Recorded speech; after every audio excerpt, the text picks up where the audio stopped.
All right, guys, it's Angel from Bank Studio, and I'm here today with Ivette and Nico, and we're going to be talking all about hair replacement and our experience with hair replacement.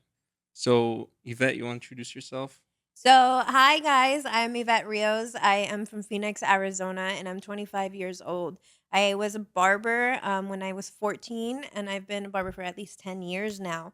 And I decided to do hair replacement at least 3 years ago, and I went to New York and I got my training over there. And since then, I've been going to different places to get different certifications, and I'm 4 times certified now. And Wow. I ended up training my fiance, Nicolo, and now we're here Hey. with a hair experience alongside with Bank Let's Studios. go. Yay. And then Nico. So, my name is Nicola Regano. I'm 27 years old. I'm from Pittsburgh, Pennsylvania. I've also been cutting hair for 10 years, just like most barbers. I started cutting in my basement and I was able to scale my business from, it was $5 in my basement. Now I'm 125 for a haircut, 150 hair and beard. And now I'm doing hair replacements with my fiance. And yes, we travel back and forth between Pittsburgh, Pennsylvania and Phoenix, Wow. Arizona. Don't ask me how I do it. It's been quite a journey. We both met through a mentorship program, and we learned how to both scale our businesses through that. And we just were very like minded, and we just had the same vision and the same goals. And now here we are. Now we're teaching barbers hair replacement inside of our own mentorship program. Awesome. We But are. we're out here in LA, and we were with Angel from Bank Studios, and we just had our first look and learn class yesterday, and it was It incredible. was Yeah, awesome. we had a great time. So, I'll do a little backstory on myself real quick for people that don't know who I am. I'm Angel. I've been barbering for 15 years now, and I've been doing hair replacement for 5. Um, Once I learned hair replacement, I didn't want to do anything else. Like I just wanted to keep transforming people and helping them with their appearance, right? Um, but yeah, the first thing I want to say is like, what inspired you to get into hair replacement? So I think for me, I was just at that point in my career where I wanted to know what was next. I already had 2 barbershops under my belt when I was 21, and that's when I went to when I started dabbling into the world of hair replacement. I didn't necessarily go searching for it; it kind of Mm-hmm. came to me per se. I was at a hair salon one day, and I was getting my hair done, and I'm really close to the girl that owns the salon. And she was talking about how her brother had just moved out to New York, Mm-hmm. and he was successful in hair replacements, Oh, wow. and that's Phil does hair. And Oh, from there, I was like, I was just kind of eavesdropping. I'm like, ooh, like this is interesting. Like, let me Ooh, find what something is he about talking this. about What is over that there? about? Yeah. And then so juicy. I kind of told her, I'm like, hey, is your brother like training? Is there any like kind of school for that? And she's like, unfortunately, right now he's not taking any students, because he just went out there and everything. I'm like, okay, well, just keep me in consideration. Fast forward a little bit past, we'll say a couple months later, she had a client that was getting brain surgery, and she had a scar in the back of her head. Mm-hmm. And I'm like super good with designs. Mm-hmm. She had me go to the salon for her, and I did a flower on the back of her head, Oh, and it nice. kind of covered the scar. So like since then, me and her have developed that good relationship. And so, she called me one day and she goes, "Hey, my brother wants to consider training you. Like, would Oh, you wow. consider coming out here? Me and you will fly out to New York." And she took the chance and she took me. We went. That was one of my first flights, and I went out there with her, and we were out there for a whole week, and I came back so prepared. But let me tell you, my life changed when I came Mm-hmm. back. I had to sue my ex business partner, personal reasons. But from that change, I ended up going into a studio, and that's where me and my sister were able to build the hair replacements. And from then, the rest is history. Wow. So we're rare, we're really Yeah. rare as hair replacement or specialists. And being the only one out there in Arizona knowing how to market, it was so easy to Yeah. dominate that, and people kept coming and kept coming, but it was so hard in the beginning. And I Yeah. wanted to give up after like my first or like second unit. I'm like, fuck. excuse my Yeah. language, but I'm like, so much this glue is like too sticky, Yeah, and I can't get 100%. the mold right, and it doesn't look right. It looks too poofy. It just doesn't sit right. I was going crazy, and too, like I had just let go of my 2 businesses. I was going through a lot. I was just like, and then just taking on a whole new part of my business and trying to grow that. It was insane, but I Wow. didn't give up. I did not give up. And fast forward later, I mean, now me and my fiance have a mentorship, and we're here to help, other people just elevate their business, to know that there's a niche within a niche within a barber, knowing that you can elevate your craft and gain so much more money doing less, Doing less. Yeah. Yeah. What about your 100%. experience? What about you? Well, I was always interested in getting into hair replacements. Ever since I started barbering, I remember learning the little bit that they talk about it in barber school, and they kind of teach you the basics. And I always thought like, yeah, maybe one day I could get into it. It just piqued my interest because I used to watch people like Mickey the Barber on YouTube, Yeah. and some of these tutorials. I'm like, this looks incredible. Like, how can I get into this? Because I love big transformations. I love being able to do that for people, which was always something that I attracted. I always attracted a lot of people with a lot of hair or with like these huge transformations. But one of my main niches that, clients would come to me with like super thin hair, and they wanted me to just transform them. And that was one of my specialties, was making their hair look fuller with the right products, with the right cut. And so they felt so much more confident after. So that was my thing, like big beards that are sculpted and guys with thin hair. And so the more that I put that in my marketing, I started attracting all these people with, thinner hairlines or just like receding hair. And it got to a point where it was like, okay, like what's the next solution Yeah. for them though? So I was able to, kind of offer them that solution. Once I met Ivette, I knew that she was into the hair replacements. I never like had that intention of like, I'm gonna just learn from her.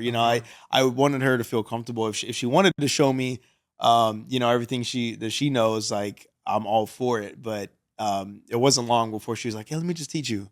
I'm like, Yeah. okay, like because I really just honestly wanted to help her grow her business when I met her, because I knew what she had was very special, and I Right? knew Yeah. that she wanted to be in education, and she wanted to have her own school or her own program for students one day. So I was invested in that vision with her. But then eventually she taught me everything and kind of took me under her wing, and I was able to practice on her clients. And once I started marketing that I was offering hair replacements, same thing with me in Pittsburgh. There is nobody that's right? offering it, or if they are, they're not marketing it. And Exactly. honestly, for the East Coast, there was like nobody. No So one. I think I started learning it. It was like August of last year, and I was marketing it super hard. That I was learning it. That this is like some of the units that I've recently done. I think when the next couple months, maybe the next month or two, I had my first client booked organically Yeah. just through me and my marketing in Pittsburgh. And I was like, dang, like You're this here is, we go. yeah, it's like, here we go. Oh. This is like a proof of concept Yeah. here. So I was super excited. And I think what really fulfills me about it is just the fact, the confidence that we're able to give our Yeah. clients after, 100%. because they literally have like a new life, a new opportunity to just like be reborn, and they have so many different styles that they could, have. And it's really a customizable service, so that's what really, caught my attention with Yeah. hair replacements. Yeah. And it's when that client tells you like, man, I'm so glad I found you, or I'm so glad you guys do this. Like Yeah. there should be more people doing it. And that validation is like Rewarding. rewarding, It right? So is. rewarding. I feel like it's more than just more rewarding than a haircut, right? Yeah. Because in a haircut, like you can go to so many different barbershops Right. everywhere. You Mhm. know what I mean? And it's there in every single corner. But as far as a hair replacement specialist, you have to do your research. You have to Exactly. find them. And to be able to, provide that Yeah. confidence for the client is immaculate. It's so Satisfying. different. It's like I was saying in the class yesterday, like you can literally put this, look anywhere, you won't find 5 or 10 people doing hair replacement in a city. 100%. But if you look in just one, a couple blocks, you'll find 10 barbershops. Mm-hmm. So anywhere you go, like if you start doing this, you're gonna probably be the only one doing it. Yeah. And the competition that's there, they're very outdated. Like you said, there's Super no outdated. marketing. All the hair installations don't look like the stuff that we do. Mm-hmm. So when people find us, they're like, and they've been doing it for years, and they find you, and they're like, "Wow, nobody's ever done it for me," right? Mm-hmm. So that's like very, very rewarding, like what you were saying. But what about like, how was your first installation? You kind of touched on it. My first install was messy. messy. Even though, it was good. He walked out. He was happy. Yeah. But for my barber eye, you know how we're The so barber's eye. detailed. Yeah. It's like it just wasn't satisfying, and we just had to have him come in. And I think it was the second time where I told him, like, look, honestly, I need to replace that. Let me try it again. But it was just the honesty that I had with the client. I told him straight up. I was fully transparent. Like, look, I'm just starting.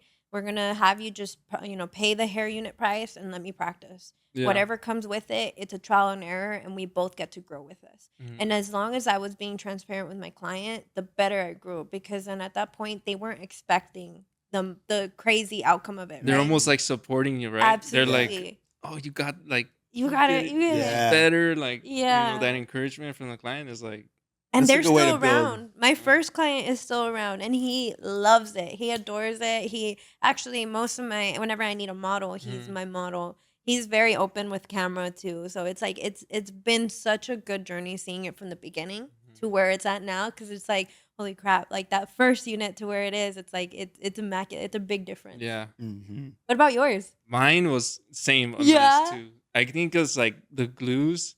Like there's some glues that they're easy. It's like Yes. Elmer's glue, but the strong glues, they're like before you know it, you got glue over here, glue over there. There's On glue on the shirt, comb, on there's his glue shirt, everywhere.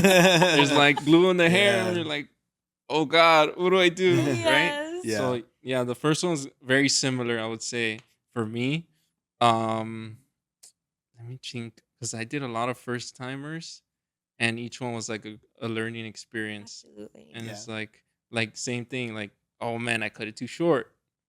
Did they notice? I cut it too short. Did they notice that you like? They didn't really notice, because like how she mentioned, the barber's eye, right? The only thing that they ever notice is like, holy, I have hair on I have top. hair now. That's a lot of hair. So it's like, it's always gonna be like, oh, it's a lot of hair. 100%. But But, it's to our eye that we Yeah, notice. to it's our, just it's like, oh man, I could have blended that better. I could have done this better. Like, Yeah.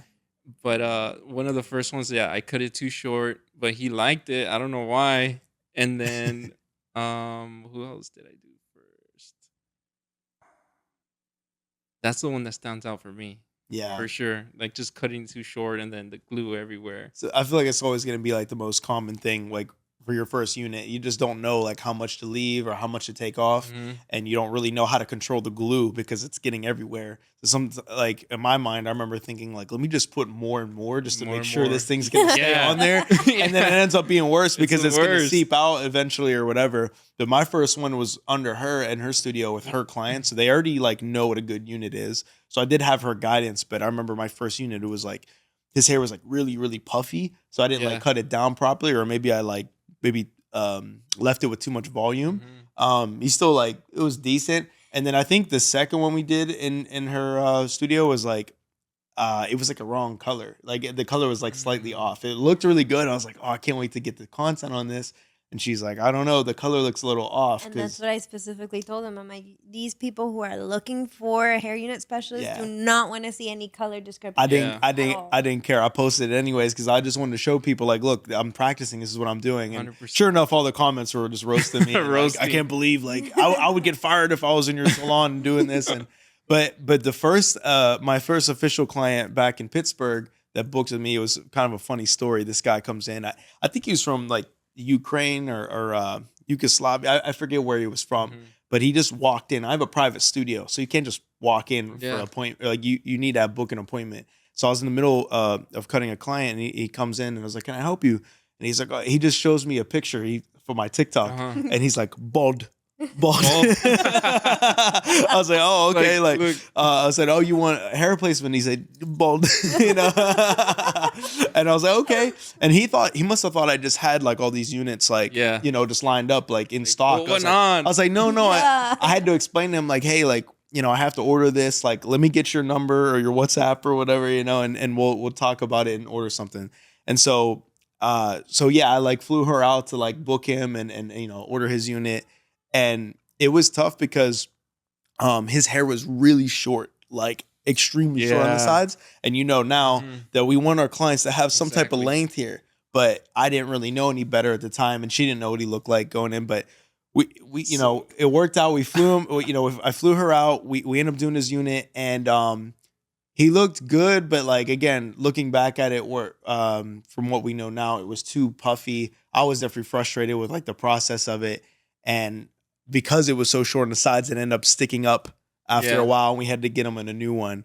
But it was a tough experience because the The language language, barrier. right? There's a Yeah. lot of information we have to give our clients Hmm. when it comes to like the maintenance and care. And because he didn't really know English too well, I was like, man, it was a How struggle. do I How do communicate? I Yeah. communicate all this? So that was my first official client, and my experience.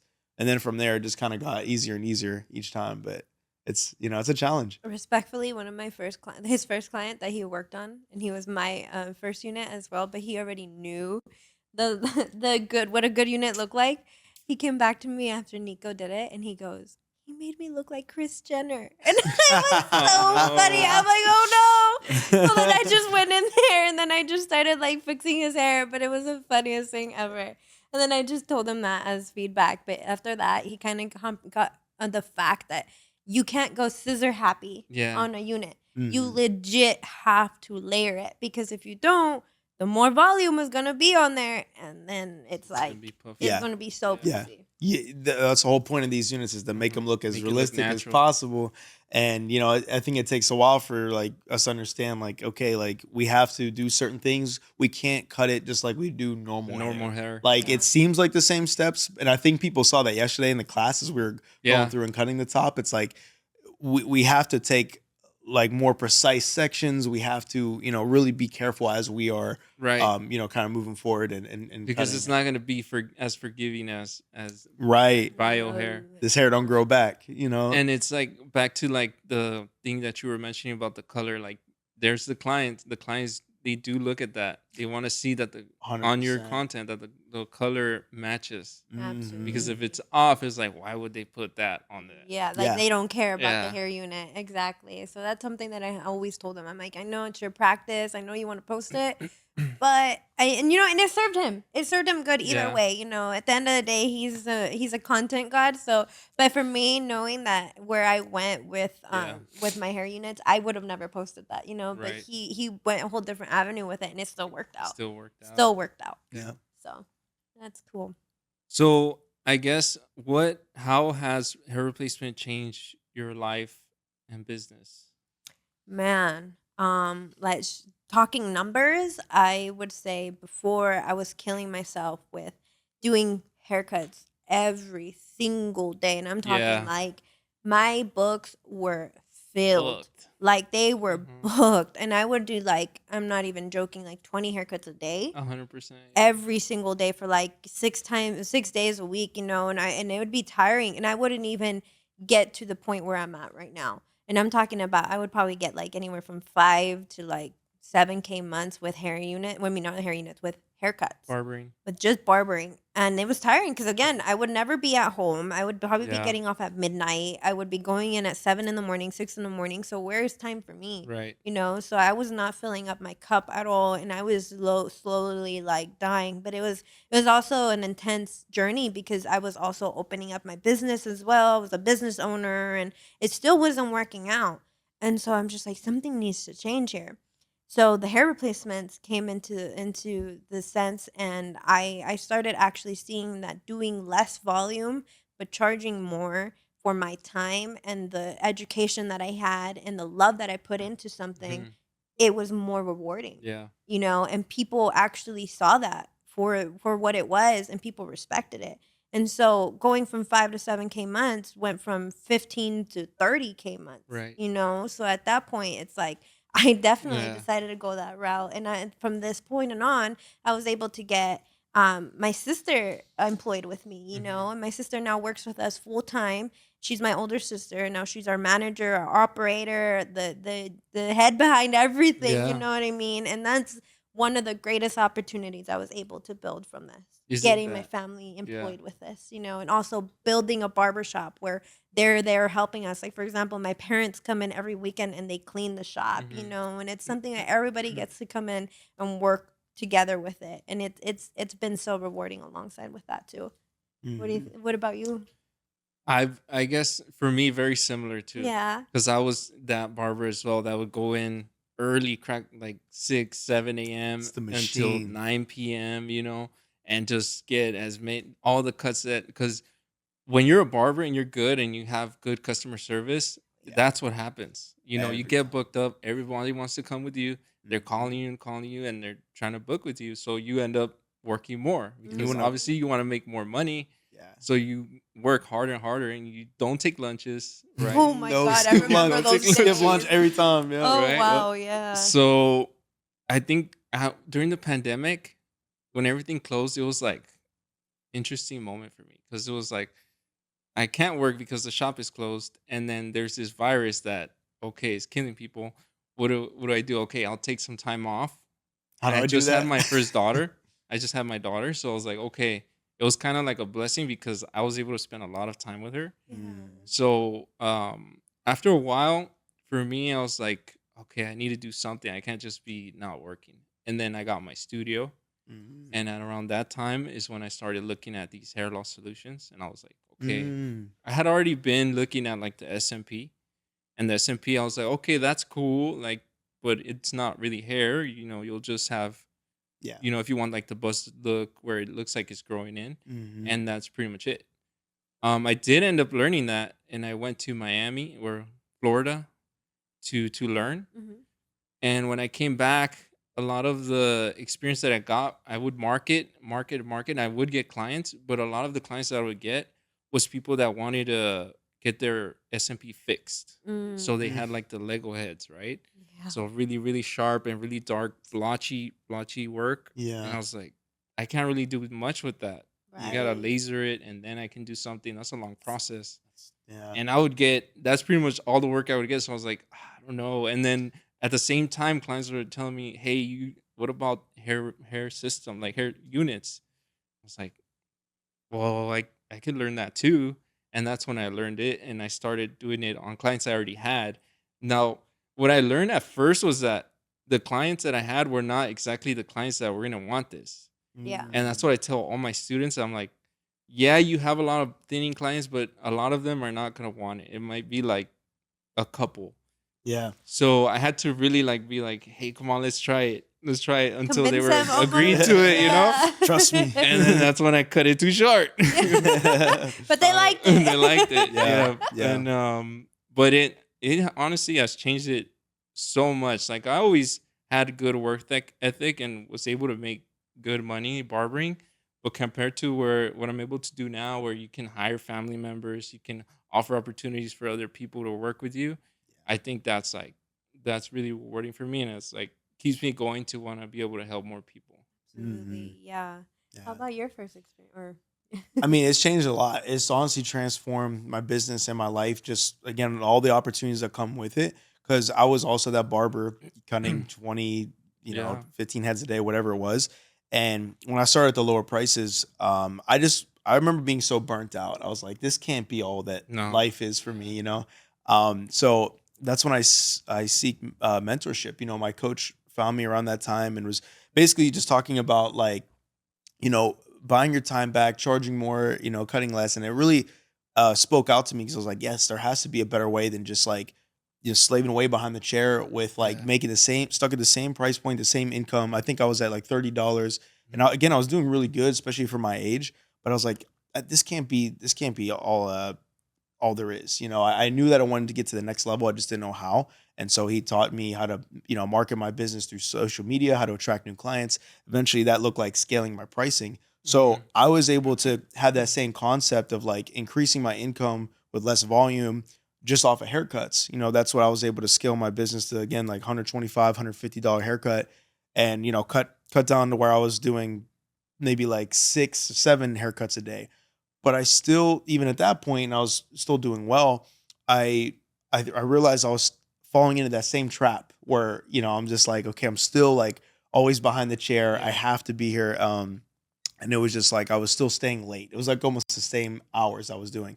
So when I learned hair replacement, that took up a lot more time on my schedule. So Yeah. I was able to cut down now where I could do like 2 to 3 services a day, cut down my days a lot shorter, and make, double the money pretty Yeah. much. And so now it's like a lot easier to get to the monthly income that I want to see.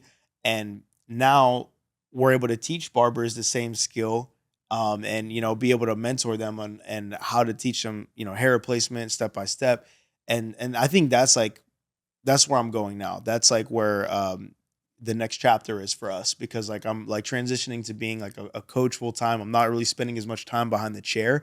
And that's different for me, Yeah. because that's all I was used to. I was a machine too, just cutting 20 It's heads a good. day. So like being able to step away from that and like still have, those services, but like just have less, and like they're just higher ticketed services now, because we charge 1,500 for a full install. Yeah. Our clients come back for their maintenances, it's $300 a pop, so it's just a lot more chill, Yeah. because Yeah. like when it was like 15 heads a day I was cutting, it was just like boom, boom, boom, get them out, in and out the door. And now it's like I'm able to really focus more on the quality of my work. I'm able to like really be more present with my clients, and just put out a better service overall. My energy is better. And it's just like, I think overall, just like besides the business, just even mentally for me, it's just a lot better. And it's Yeah. still it's something I'm getting used to this day. But yeah, like hair replacements have changed my life and my perspective in that aspect for sure. Okay. Yeah. Nice. So we've been talking a lot about like hair replacements and hair systems, hair units. What exactly is a non-surgical hair system? Would you say? For my explanation, a For people that don't know. non-surgical hair replacement is something that's, this is going to be another big word, but non-invasive. You know what I mean? And by non-invasive is like you can go to Turkey, you can go to Mexico, wherever you want to get that hair transplant, and the results that you get and you see from that, you see swelling all over the scalp. You Hmm. see them injured, not injured, but you see them like having to take a while before that goes back, and it shows like a result on their head, right? And it takes like a year for that process to work, and sometimes it doesn't work, and you have to make sure that you're a good donor for it, and there's just so many things that play into that factor before you actually are able to see the results from a hair transplant. With the hair unit, it's like you walk in, you know what You you walk want, out. and you walk out with a full head of hair. You Yeah. know what I mean? And it's not invasive. Again, it doesn't hurt. It's like it's 100% just safe for your hair, and Right. so it's not like it's going to harm your scalp. And if you decided to go back to your normal hair that you had before, you definitely can. Just take it off and just let it grow Just back let it out. grow back. Grow Mhm. back out. You're just gonna go back to the same balding pattern that you had That it before. was before. Yeah. Mhm. What would be your explanation for it? So me, I mean, it's a non-surgical hair replacement. So I mean, technical, it's a hair piece, the hair system, and we customize it to you. So whatever that is for you, some people want like the natural look of what they had before, and some people they want more volume. Mhm. So that's where our expertise comes in, and we create that for them. We Absolutely. make that happen. So you give us your vision, and we see it, and we can make it come to life. Yeah, that's how I like explaining it. That it's more customizable, because Customizable, like yeah. you want curls, we could figure out how to get you curls. You want like a longer style, shorter style. Whereas like the transplant, it's like you're kind of limited You're to kind what that of, is, yeah. and it might not be the same result of what they're looking for. I think a lot. I'm sure you guys have seen it too. Yeah. A lot of the clients that we get that have had a failed hair transplant, it's Yes. because they're either not a good candidate, or it just didn't get the same volume and thickness that they wanted. Exactly. Whereas like with the hair system, it's an instant result, It's whatever you want and it to it's be. guaranteed. Yeah, like it's guaranteed to have the thickness that they're looking for. So that's like the biggest I mean, difference, we had the student yesterday that had a transplant, right? and Yes. he showed us the how he was before. And you He had saw like it. a couple strands here, and Mm. now he has like a couple more strands, and that's it. Yeah. But And it's it's still all thin there. here. Uh It's like, huh. Yeah. and he's like, he's still saying he might do another transplant. I'm like, Yeah, he's Yeah. saying he wanted to go to yeah, Turkey. like It might work and it it might might, not might work. not. Yeah. Hmm. Do you think it was just because he didn't pay for like the full? Because like I know there's different levels for the transplants where like you could pay for like more grafts, and the more Right. grafts you get, the more area you're covering. Do you think he just His like he was it was pretty much just skin up here that he had. If you saw the yeah? photo, it was just a couple hairs. So I would think he needs, you He, know, he needs to do a he couple needs to rounds. take Grafts. care of it. And he Yeah. needs to take a lot of the times, so the transplants, like people don't take care of the procedure. Right. And if you don't take care of it, it's just like how we were saying, we don't take care of our natural hair, but when you get a hair system, we take care of it, right? Yeah. And then Absolutely. when you Yeah. get a transplant, it's the same thing. they have to take care of that hair. They have to take the medications that they're told to You have take, to and wash your it's not like, scalp. oh, I got a transplant now, my hair is gonna be good forever. Like, no. Yeah. I guess where do you see like the industry going? Like, you do you think now like, men have a lot of solutions now, Yeah, when it comes down to the transplants, and I'm sure they'll advance eventually, and hair replacements systems that we're doing are always growing. Yeah. advancing. Do you think like it's always going to be between those two, or do you think there's going to be an even more innovative thing? Because I know there's like these rumors going around about like this hair growth serum that they're Right. trying to The develop serums. in like Taiwan or Right. something like There's that. always gonna be like serums popping up and that this and that until it's like proven and like 100%. Mm, Because even if they say, "Oh, it grew hair," how much hair? Yes. How Yeah. thick is the hair?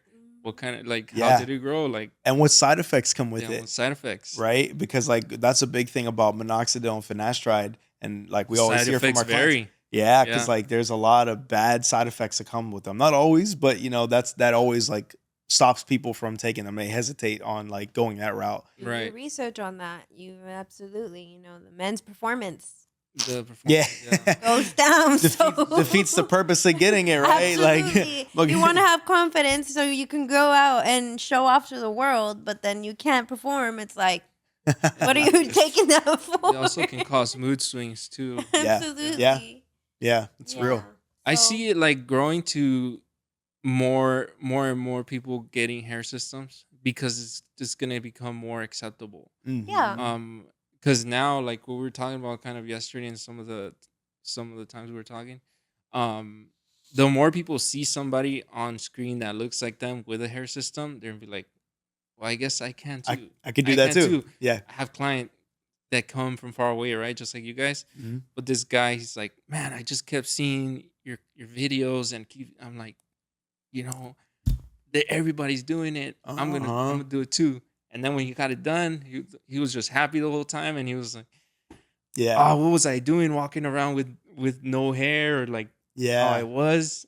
I could have had this the whole time, It's like Most people, they're gonna be, I should have done this a long time ago. Absolutely. it's like a proof of concept, and maybe all it took for him was just seeing somebody that he wanted to have like a similar style of somebody that you put out on your Right. page, and he's like, oh, Right. that's it right there, like that's exactly what I want. Exactly. That's all it took for him was to see that one style. It's like, 'Cause when okay, they see that you did it, and they're like, Yeah. oh, I want him to do the same thing to me. yeah, exactly. Absolutely.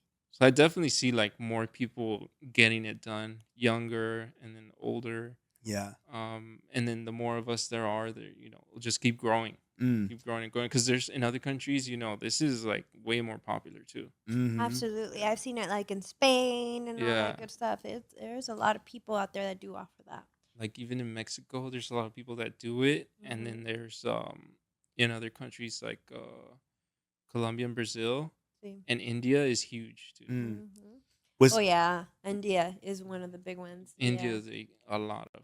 I've heard that too. What's the youngest client that you guys have as a hair unit client? The youngest I've had, he Mhm. was 15, and he needed like the front.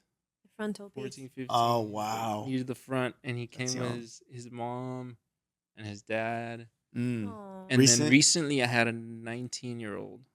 Yeah. That's Aw.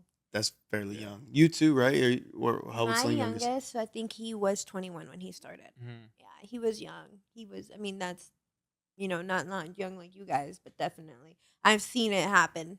I feel like something's in the water, something's in the food, Mhm. something is just. It's not. It's crazy how much hair loss is happening now. And it's being more seen. It is, yeah, because whenever I go out, I don't know if you guys do this, but I go out and I look. When I'm around a lot of people, right? I look out and I just look at all the men, and I'm like, Look at their hairlines. Yes. wow, look at everybody has hair loss. Yeah. There's like maybe a couple guys that have full hair, and I'm like, that guy could have one. That guy could have. That guy's. A lot of them completely because they shave it too. What's crazy for me, what I see is I'm sure you guys see it too, how well they hide it. Like some of them are really good at hiding Oh, it. the artists. Yeah, the artists. The yeah. artists. Like they're putting like strands together and they're, hairspraying your hair down, but they're Yeah. putting all the fibers, and it's like you wouldn't be able to tell as much, but when you spread it apart or the wind blows, like you could see like how What's thin that basketball But- player? Jaylen Brown. My man's Hey, struggling. He's struggling. He needs to Hit come us to up. us. Yeah. Hit us up. We can't have fibers on people's jerseys anymore. Slide in the DM. You No, know? we can't. Like, well, and that's real because like people like him, you know, like he should really get a hair system because it's more undetectable and it's not going to cause as Less much attention, hassle. less hassle. And it's like he could do a surgery, but then it's going to be more noticeable with Mhm. everything. So it's like he wants something quick, like an instant solution that's going to be like more durable for games and things like It's that. the hair system. Hey, you know, Saying the the younger clients, the younger. How old was your youngest client? My youngest client currently is 16, so very similar. Wow. But a lot of my clients are younger because like it might be because like we talked about yesterday, like how I market. A lot of my clients that I market are really young. They're anywhere from like 19, 20, all the way to like 25. There's a couple I have like, you know, in their 30s. Yeah. I think the oldest I've had was like 50. But Mhm. it's more the younger guys don't want to do it because they're more insecure about it Yeah. and they're not ready to accept going bald yet or to you know, just shave it off, whatever. So like they need that solution. And yeah, they're always the ones that are gonna seek it more. you It's know? also because you're younger too. Yeah. So they see yeah, a young guy that's true. doing it, like I wanna look modern. They don't wanna Mhm. see somebody old or older. Right. And if they a lot of the older, you know, if they see somebody old in the video, like going back to what we were saying, that doesn't relate to them. When they Yeah. see your video and it's a young guy, they're like, "Oh, that guy's young. That's like 100%. me, right?" Yeah. That's So- actually a similar story that happened to me. One of my clients, he just switched over to me out in Arizona because he had found a hair unit specialist off of Google, but she's older. She kind of is more for like the older Mhm. clientele, you know. So she couldn't achieve the hairstyle that he wanted. He Right. wanted like more of like a lineup in the Right. front, more of a modern style, and it just They wasn't don't do her that. niche, you know. So you're right. It's like the more we market ourselves, the more we're able to make it feel more comfortable for the client, the Mhm. more receptive they'll be towards us, depending on how old they are. Exactly. Mm. I wanted so back to the artists. Yeah. The artists are the most interesting because of the lengths that they will go like with their hair, right? Yeah. Yes. So yes. like one of the things with you, I saw the video, right, with the guy where the bunch of hair that's super tangled. Like I see that too, right? Mm. Yes. Man, how do you If we could pull that up, Oh, Yeah, are you help talking me. about the little cap? Yeah, the that cap Oh thing. my. So yes. this guy just basically had like it looked like a hat that he was wearing, a but it was hat, his yeah. hair, and it Mhm. basically detached. Like I don't know how to describe it. It looked like a to me. It It what was- looked happens like, is it was a they mat, tangle it and it yeah. becomes like a little hood. It was Yeah. a big Uh-huh. matted ball, and it So was like just on top. I don't want guys to have to do that. I don't Yeah. want guys to have to deal with doing that type of thing every like that. I'm sure they don't wash it because I've seen a Mhm. bunch of guys when they use the topic, right? And then it just piles and piles up sometimes because they don't wash it. Because if they find a look they like, they're not gonna wash it. 'Cause, like, Yeah. you know, like how am I gonna do that again? Yeah, Yeah, exactly. exactly.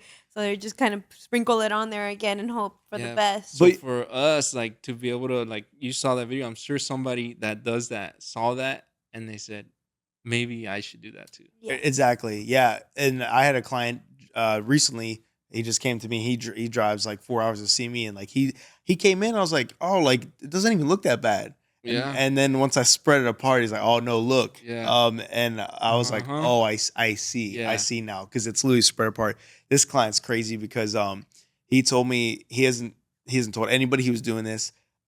His own wife doesn't even know he did this. So he told his wife that he was driving to Pittsburgh from DC just to get a haircut, and he has basically like a hair loss preventative like treatment. Uh-huh. Because like she knows that he has like some hair loss, but she doesn't know how bad it was. Like she never saw it like when it was really like spread apart and like super thin.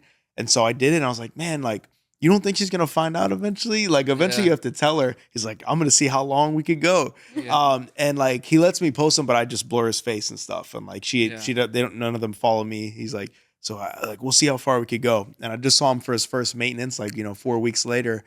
And he's like, dude, she has no idea, but she actually loves his hair. He's like, he did such a good job with the haircut and everything. And like he's like, yeah, she's more attracted to me now. I got so many compliments.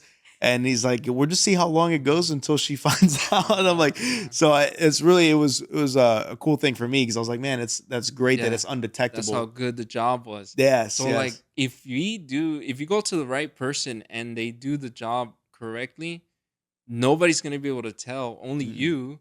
And then even if like yesterday, you have them run your hands through your hair, they're not gonna feel anything at all, right? Mm, So mhm.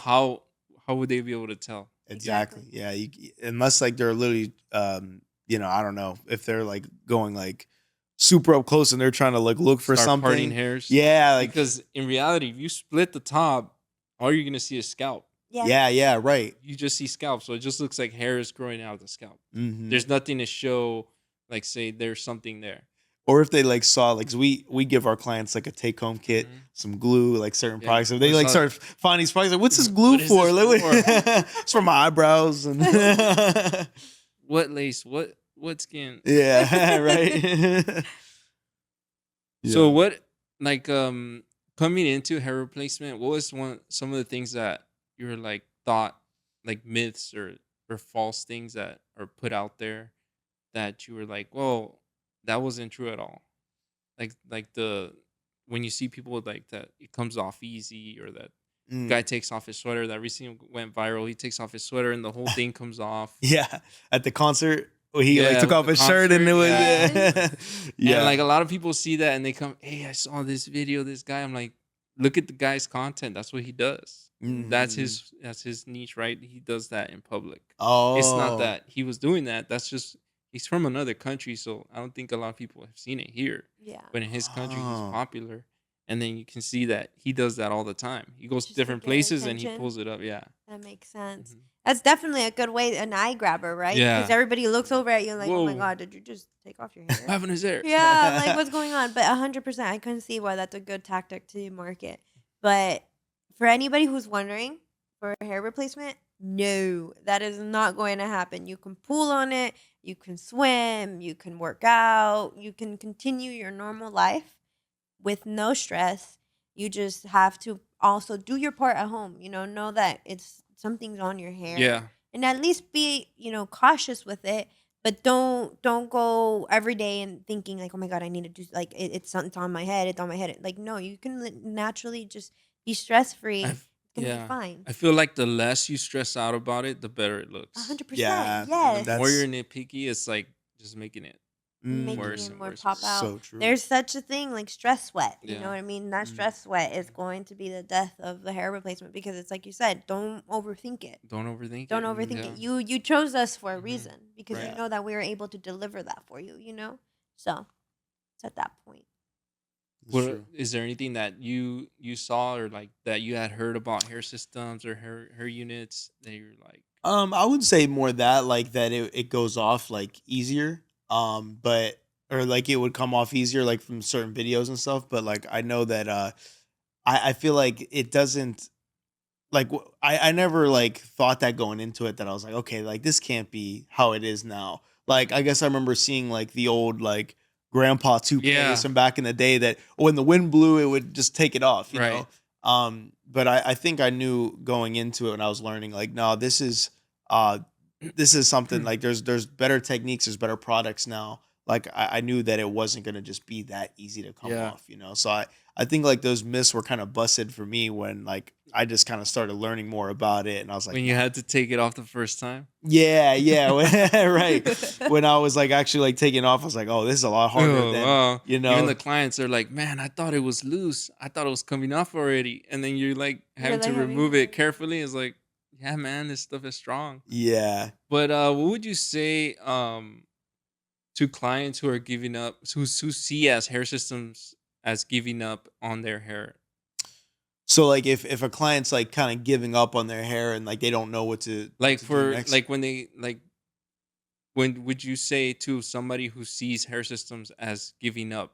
Like as giving Mm. up, like I'm a regrowing lot my of people own see it hair. as the last resort, I feel like. Oh, I see. And once they get it, they're more like, damn, I should have done this first. Because they'll go through the serums, they'll go through the transplant, they'll go through all the little things you see online, and then Yeah. finally do the hair system, and they're like, man, I should have done this. I think to me, I feel like giving up is like just going bald. You know, Yeah. that's more like the last resort to me. But I guess it just depends on everyone's like preference. Like I think a hair system is like kind of like okay, like I'm committing to something different. It's a change, and it's something it's gonna be like someone's gonna bring my confidence back. It's something that's gonna give me another chance. So Yeah. to me, it's another chance at like having your style back, your confidence back. I don't really see it as giving up. Maybe some people will, but you know that those Yeah. people aren't our clients, They're and not. that's what I always say. Like you don't want to be able to cater to everybody. There's a reason why we only have select number of clients. I mean, there's tons of clients that want this service. But we don't want to service everybody. Not all of them. And there's gonna be a lot of people out there and be like, that's crazy. Like, how can men do this? But like, they're not our clients. That's They're not your like, client. Yeah. yeah, just like we were talking about yesterday with like how people think $100 haircut's crazy. It's like, Yeah. yeah, to a lot of people, a mass majority, it might be, but there's plenty of people that are willing to pay for that and that will drive hours for it. So, what would you say is like the number one question that you get from potential clients? How much is this? Just how much it costs. How much does it Pricing. cost? There's always like a lot of the same ones. Like, doesn't it itch? Is the glue safe? Is it toxic for their skin? How long does it last? How long does it stay on your head? And Can I um, swim? yeah, Can I swim? Can I swim is the biggest one, but I'm like, are you swimming all the time? Yeah, Every that's single what I day? say. Like, yeah. okay, you just want to be able to swim here and there, or are you competitively swimming? Have you ever Or even you been in the swim for water? Exercise, like if you swim for exercise, you have to do it every week. Yes, Yes. 100%. 100%. With hair systems, it's all about like it's an individual like trial and error for each client. Some people might have problems that others don't. Have you guys had itchiness in a client that you realize it's just like, oh, they might just need another system, or maybe it's something that they're doing wrong at home. Right. Yeah. So a lot of times it's gonna be from sweat or from just having it on too long. I always tell them like you shouldn't have any issues just until if you go on with the system too long, you're gonna have some discomfort like smell or itch. But that's why we have routines. Excuse me. That's why we have routines where you guys need to be coming back to get the maintenance done so that everything is top notch. You're not just letting your system go, to waste really, because a lot of damage can go from not having it maintenance. You can get tangles, the glue could get in the hair, Yeah. and so it's really important for clients to make sure they stay on maintenance. So, what would you say like the average client comes back for maintenance, and what do you guys do for maintenance? So for both of us, the way that she taught me and how we do it, and the adhesive that we use lasts again 4 to 6 weeks, all depending on the client and their lifestyle, of course. Average Chemistry. scalp chemistry. For averagely for me, I always have my clients come back every 5 weeks. There are a couple that come back every 4, just because maybe they're sweating a lot more. In the summertime, they might come back a little bit more often as it's more hot. But for that, we charge 300 for that service because it's got to make sense for our time, right? Right. If I'm at $150 for an hour and a half, Exactly. and I'm taking 2 to 3 hours for a maintenance, which is also including a haircut and a beard Right. trim, reattaching the system, cleaning the system, which a lot of people don't realize how hard it is to Right. clean these systems. Yeah. Sometimes the glue could get really messy, and we're, picking through knots in their hair because over time they're sweating and the knots could form Right. in these systems. And it's really it depends a lot on the client to take care of it at home. 100%. That care at home for them is almost more important than the It's care ideal. that we have. So I think that's always an important thing that we stress to our clients is the importance of the maintenance and how they're able to take care of it at home. And I know you do something similar. We Yeah. give them a take home kit take-home when kit. they're leaving from the install, everything they're gonna need at home, like shampoos, leave-in conditioners, a do rag that's healthy to wear at night. It's gonna keep everything secure. Even a little touch up glue if something Right, ever were to touch come up. up. So that part is super important. I think another big misconception too, or maybe a mistake, if people have asked you this, is like have or are you changing the system each time you come in? Right. Um, Mhm. like how long do your systems last usually on your clients? So on the scalp or the whole system itself? Like the whole Well, system the whole itself. system so the whole system itself is gonna range. Mhm. There's pieces that can last 4 months, there's some that can last a year. Mm. So typically the ones that we like to promote is like 6 months, Mhm. and then you replace it, because in reality after that time, most of them are not looking that good anyways. Yeah. So you want to replace it to that you're doing it to look good. So why are you gonna wear something that doesn't look good, right? Right. Right. Right. So to me, you want to replace it at least every 6 months. Yeah. There's wear and tear with it, The wear and tear, and like you said, if they don't take care of it at Absolutely. all, it Yeah. might look like it's really old. Absolutely. And that's something you have to educate your clients with. Like you have to tell them, like, hey, as much as we're doing our part to make it look good, when you go home, you have to condition it. You have to comb it. You have to make sure those tingles are out. Make sure you don't sleep with any hair product. Make sure the hair product is natural. No sulfate. It's sulfate free, alcohol Right. free. So many things go into this. And that's why it's up to us and how we are able to educate our clients with it. And at the end of the day, that's why they come back to us. Mhm. That's why we are the hair replacement specialists we are today, because we educate our clients to be the best with their hair. Mm. And if we didn't give two shits about it, then we would just be like, put on, Get out of here. get the hell out of here. Get out of You know here. what I mean? Figure it You out. Figure And it that's out. why We're we not. charge what we charge, right? That's why we 100%. charge what we charge. Exactly. And And that you- goes a little bit into that. You have to be transparent with everything, the maintenance of it, the care of it, and the pricing of it, the process. I think a lot of people go wrong, when they get into hair replacements, because they're not as transparent with their clients, and Right. their clients get surprised, like, oh, I didn't know that I it was didn't know supposed to be that. like this. Yeah, and it's like, well, that's why we gotta let you know from Yeah. the beginning, and it's like there shouldn't be any questions, and we even go as far to have contracts with our clients. Right. When they come in for a new install, we lay out everything, like, hey, this is what to expect, this is what the service includes, and this is what the price is. And just so you know, in whatever 6 to 8 months, however long it's going to be, we're going to replace the system. That's the lifespan is also dependent on them, how well they're taking care of it. Right. We can't guarantee that 6 months, but that's our goal, to make it last that long. That's the goal, right? That's the goal. So how much profit can a barber make from hair replacement, you say? Very good question. As of me right now, with one hair unit special, one unit hair specialist. I'm a specialist. With one client that I get, I charge $16.50, and that includes the hair install, the take home kit, the fact that we sit there and we're able to deliver the education for how to take care of it, and there's multiple packages with that as well. It's if $16.50 is a private session, if they do not want no social media and they prefer to just be at home, and then we have any like social media packages and we give them a discount, right? So with that just being said, $16.50 and one client with 2 to 3 hours, that's something that one barber makes in a week. Yeah, in a week. In a Right. week, we're Right. talking about 50 to 60 clients Yeah. with one client that I just seen in 2 to 3 hours. So can Mhm. you imagine how much profit we're making there? You know what I Right. mean? Yeah. And it's like it's insane, because now we have bought back our time, but we're giving so much more out to the world. So much more. We're literally changing lives here, and it's so impactful.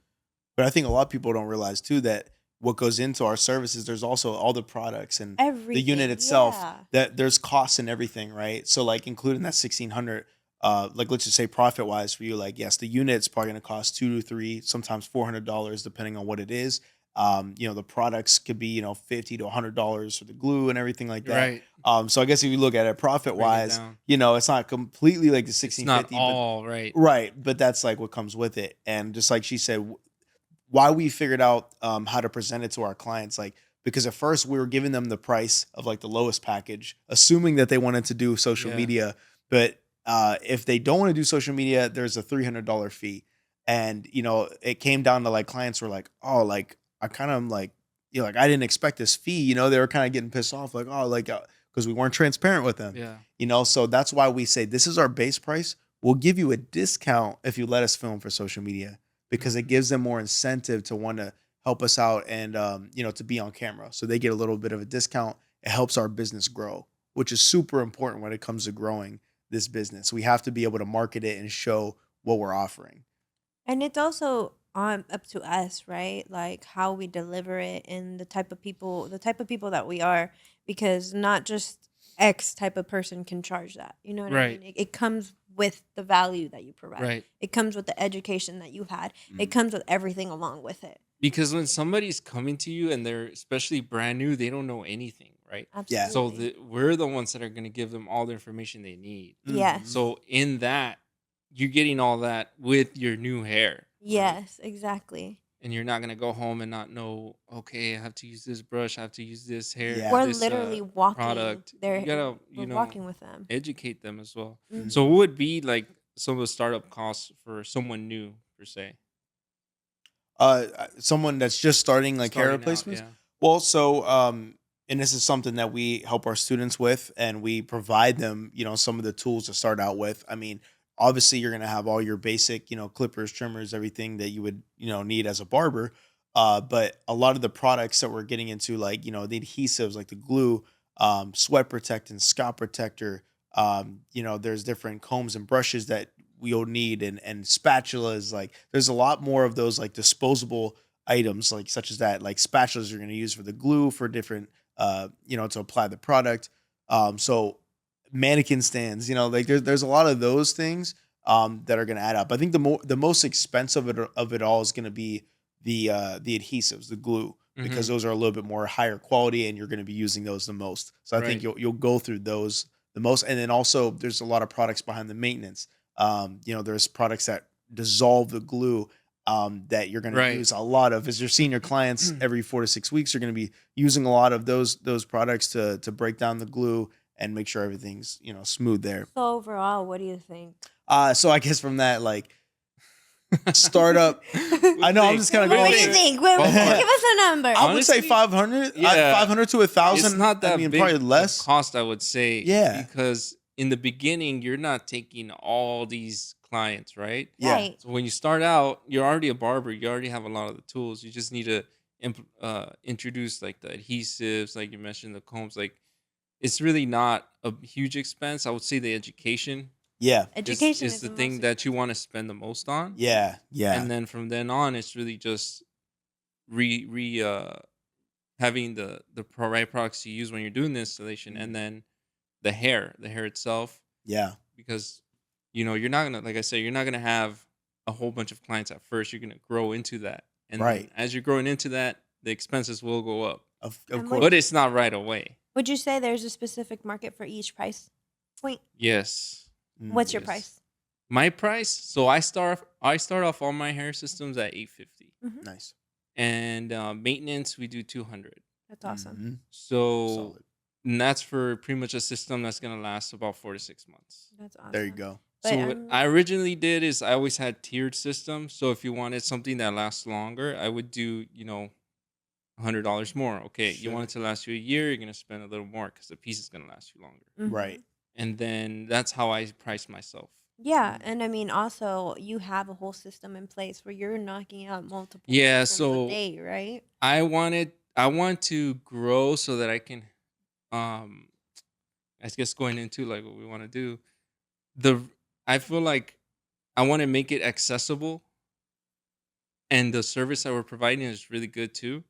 So being able to take in more clients, I'm able to bring on more people to help as well. Absolutely. Yeah. And that way it'll help me scale higher, Building a team. building a You're team. building a team around you. You And that's my eventually- goal. Do you eventually want to exit the chair?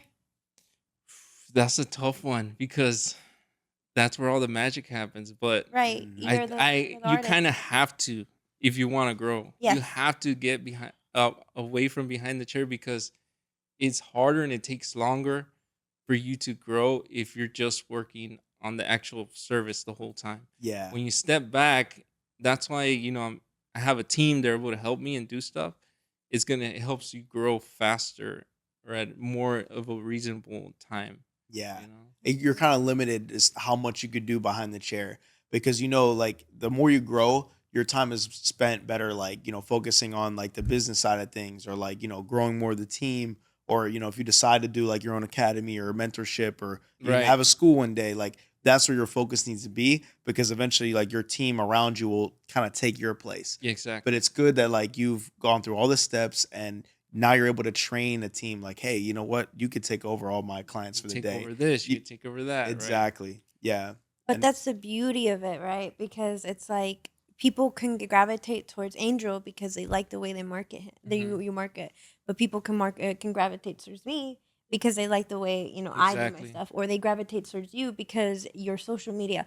There is not one single person that does this that has the right formula to this, Correct. right? Everything is customized because of what we bring to the table. Mm-hmm. 100%. Like for example, I'm so grateful for all the education that I took. Then now I'm 4 times certified in the hair units industry, and I'm keep going and keep going and keep going because I have a love for this. The Mm-hmm. reason why my price is at that is because I've managed to grow so much in these last 10 years to be able to get here. And now my vision is to exit that behind the chair and create that Right. environment that you were also wanting to create. You know what I mean? It's the value that you bring back to Yeah. people. So what would you say was that pivotal moment that took you to that mental space, I guess? Here comes the meat to the story. No more So buns. so actually about 2 years ago, I had just left my first studio. That's when, I had left my barbershops and I finally decided to do my own thing. And I had just opened up my third business, and it's Salon Suites. And it was the happiest day of my life. Mm-hmm. And I had so much trauma still with me. And obviously, I was building the business. I was like just making sure that I was honed in on there. And I was neglecting the true part of myself. And when it comes to business and an entrepreneur, you have to fill your own cup up before you can fill anybody else's. That is a true story with anything. And I failed to fill my cup up. And on the day that we were opening up the barbershop or the salon suites, I got a little too drunk.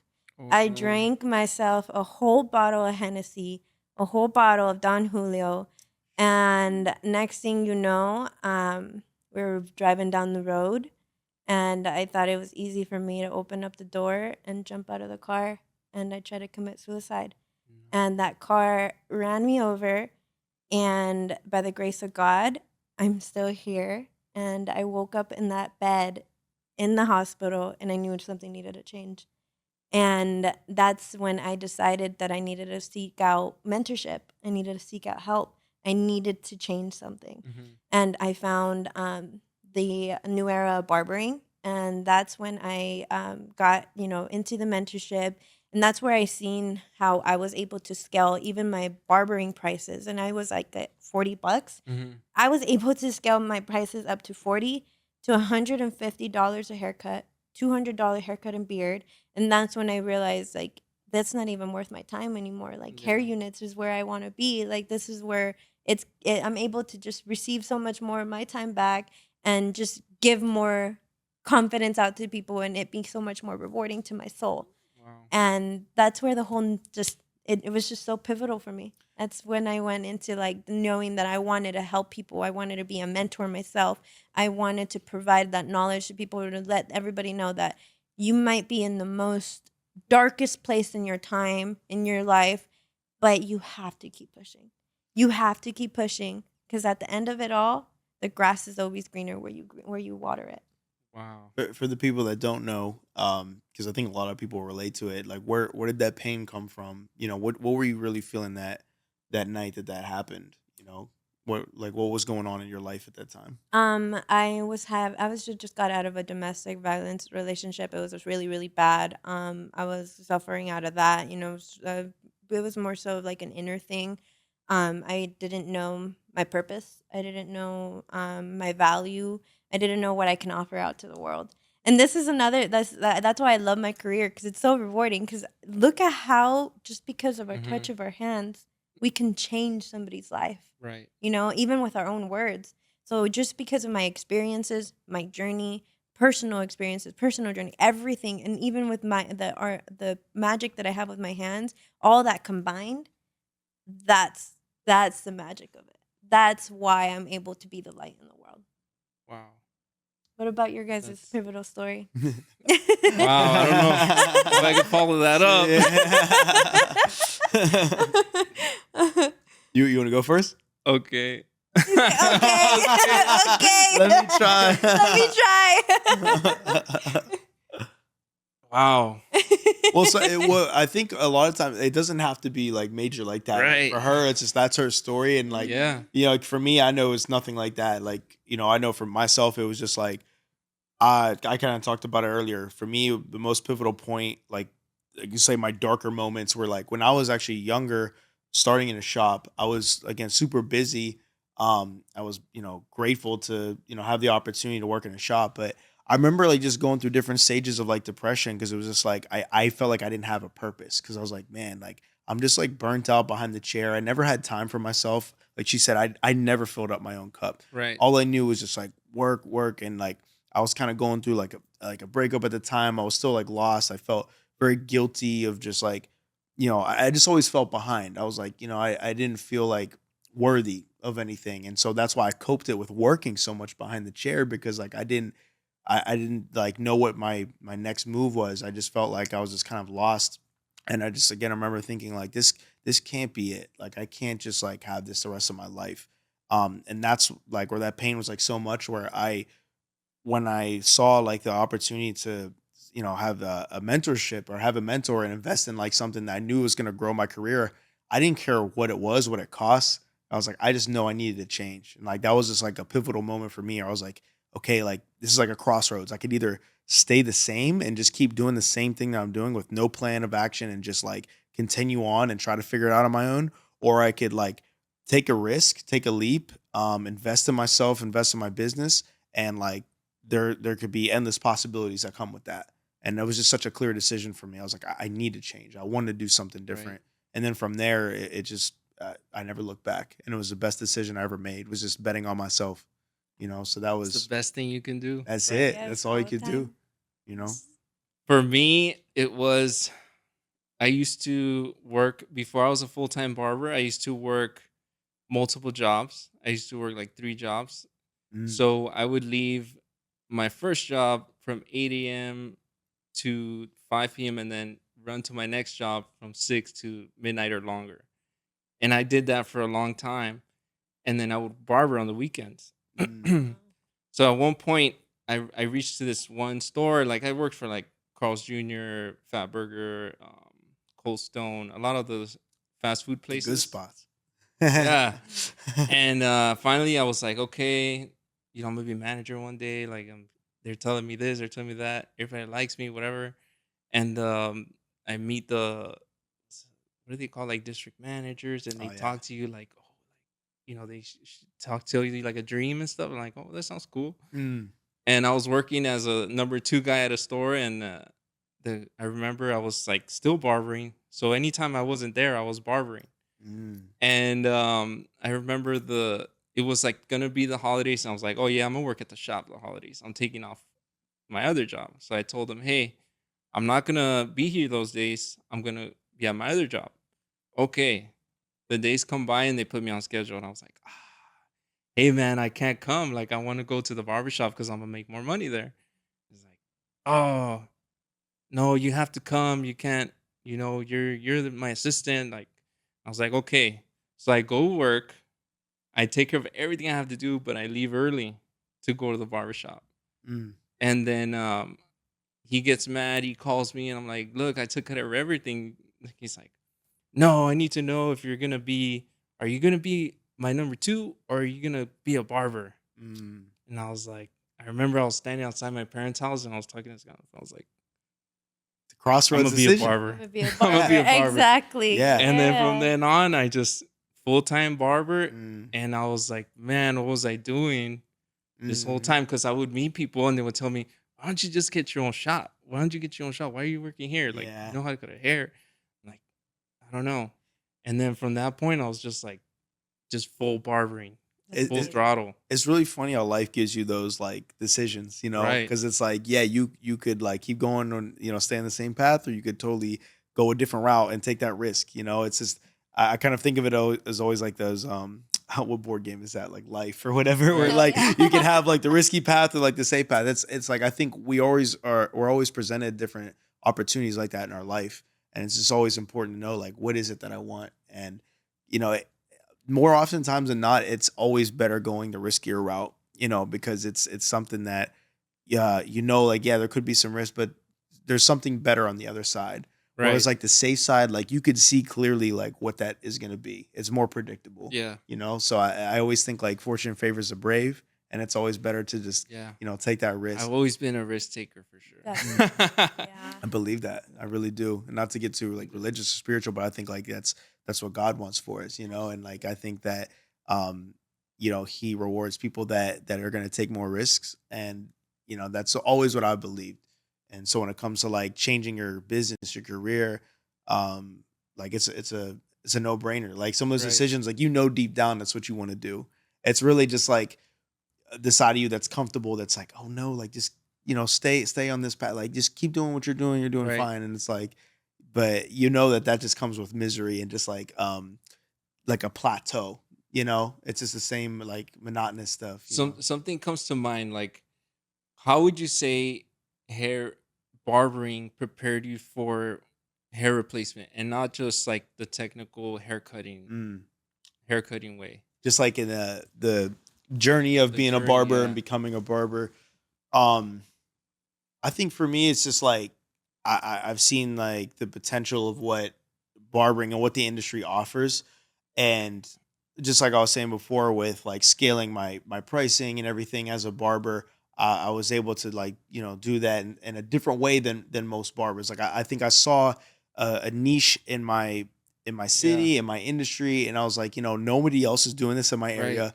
Nobody else is taking it seriously, and I know that I could scale my business as a barber alone. And I'm able to. I was always somebody like I could connect with people. I could like really have a great relationship with all my clients. I was consistent. I had great customer Yeah. service, and I always went above and beyond. Exactly. Yeah, I went above and beyond for my clients. Like the details really mattered for me, and I always did something else that kept them coming back. And I think other people would watch me like, man, how do you do it? Like I want to study you. Like I want to like shadow you and see how you do it. Um, and I think I just brought that same energy into hair replacements, because you absolutely need the detail, you need the customer Mhm. service, you need consistency, and you need to be transparent with your Right. clients, like I keep saying. So I think that all those traits help me carry that into hair replacements today. You know, For me, it was the customer service that prepared me for that, because there was so many different faces, so many different Right. conversations, so many different everything. And that prepared me the best because I realized that when it comes to hair replacement, you have to be very communicative with them. I mean, you're sitting in the chair with them. I mean, you're behind the chair and they're sitting in their chair for like 4 to 5 Right. hours, in the beginning too. So you have to be able to hold up a conversation. Maybe not that long, but at least be a light to Little their bit, to yeah. their, to whatever's going on to them. At least be a ear for them to rely on if they need to talk on, anything. It's like that prepared me to be able to be the best for my clients. Yeah, because it comes to mind like what we were talking about yesterday, where like those first 5 clients, they're gonna test you, right? Yeah. And you have to be able to perform, be there for them, and then Mhm. provide the service to what it should be. mm-hmm. So if you can't get past that, you're not gonna It's make it. And word And of I feel mouth is like very important. our pre-barbering experience helped us with that, because it sounds like all of us kind of had that work ethic and that, Yeah, customer service with the clients. And then bringing that into hair replacement has helped us like just be yeah. really, really excellent at it. Another thing that I noticed between all three of us is that we've all had those late nights. That means that we Mm. all are like hustlers. We're willing to go to that We- point. To that exactly. point. We are willing to get to that Yeah. point. So like when it came to the hair replacement, something that was tough, we didn't give up. Yeah. Because if we didn't give Can't up give up. before, Yeah. what makes you think we would have given up here? For this I think another trait we all share is patience, patience. because That's we true. all have had super picky clients, like, oh man, and like checking out in the mirror, like Yeah. like those clients that turn their head, Yeah. every move that you make in their head, they're looking to make sure that everything's right, and they're very like super picky, and I was always very good with those clients. I love Yeah. getting those clients, because like it was just like affirming to me that like I know what I'm doing, and I'm able to have patience enough with this client that nobody else in the shop wanted to deal with, but they come to me and Yeah. they pay me a premium price because I'm so detailed. Exactly. I'm pickier than they are. So I think that trait is super important when it comes to hair replacements because you have to be very picky. You have to be very, very They detail have to oriented. feel like, oh, Nico's got me. Yeah, Yes. They yeah, gotta feel like, oh, Yvette's got me. Like yeah. Angels they'll have check me, it, but they're yeah. like, no, Mhm. I trust you. Like, you know, And if they got their hair messed up somewhere else, they know they yeah. can come to you and Once trust you you to got fix it, it. it's like, Yeah. A good friend of mine engraved this quote into me. It's like, you gotta be pickier than your pick client. here. Yeah. Mhm, You mhm. have to be pickier than your pickiest client, because at the end of the day, if you are pickier than them, it's like you already got it. You already Yeah, have the you already vision. You got already it. like they're gonna see themselves Mhm. in the mirror like, Like, wow, they see really do nothing. got me. Yeah. Yeah, like I can't complain. Like Yeah. okay, Yeah. like it really got to that point, and I don't let criticism bother me. If anything, if I know that anybody's out there hating, if anybody's out there criticizing me, I'm over there like, If okay, you don't I have got haters, this. you ain't doing something right. Yeah. Exactly. If Let's you ain't talk. got haters, Let's you talk ain't about got- that for a second, because I think like in the barber industry, there is a lot of hate. There you know, is. there's a lot of people like barber pricing is like always like a controversial topic among barbers, among Oh yeah, clients. 100%. But let's just keep it within barbers in the industry. Like I think there's a lot of barbers that just hate on other barbers for no reason, because they're doing something different, or they're marketing in a certain way. Like what do you guys think is like the most common thing that barbers hate on, or like what's holding barbers back? Also, I'll make it a two-part question. What do you think barbers hate on the most in the industry, and why do you think that is? Number one, I feel like barbers want to feel like they're the people's barber. Mm. Elaborate on that. Like they want to feel like I'm not gonna do that to my guy.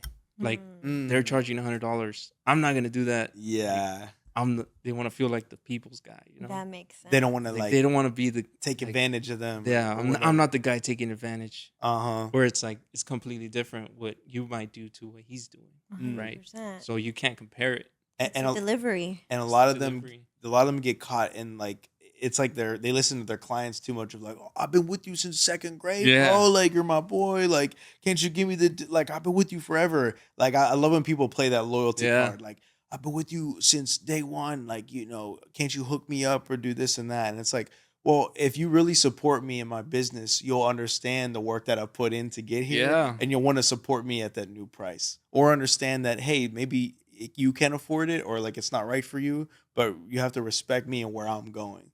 Right. And that's why I never understood why barbers just go along with that for their clients, and they're like, oh, I have to bend, Yeah. to match my client. It's like, why? And it's not sustainable because once you take that person that you tell them once yes, Mm-hmm. you ruined yourself They take- because they're yeah. gonna be coming back, and that person is gonna hold you back from taking on the other person that's like, hey, Yes. what's gonna happen when you have them both calling you, right? Exactly. You're gonna let them down at one point. 100%. like- You start to resent that client that you Yeah. hook up, because like every time you see them on your books, you're gonna be like, oh man, I'm getting him in for like $40-$50 less than this other guy that's willing to pay me my actual More. price.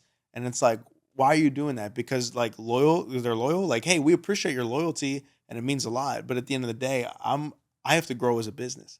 I have to grow as a business, and I'm here to support, or I'm here to serve people that are paying for my price. It doesn't mean that we can't be boys outside of Yeah. cutting hair. Like, hey, you want Exactly. to Business and hang out? personal. Yeah. But at the end of the day, I think we all know too, like that rarely happens. Like a lot of people just come to us because like, hey, we're great at what we do.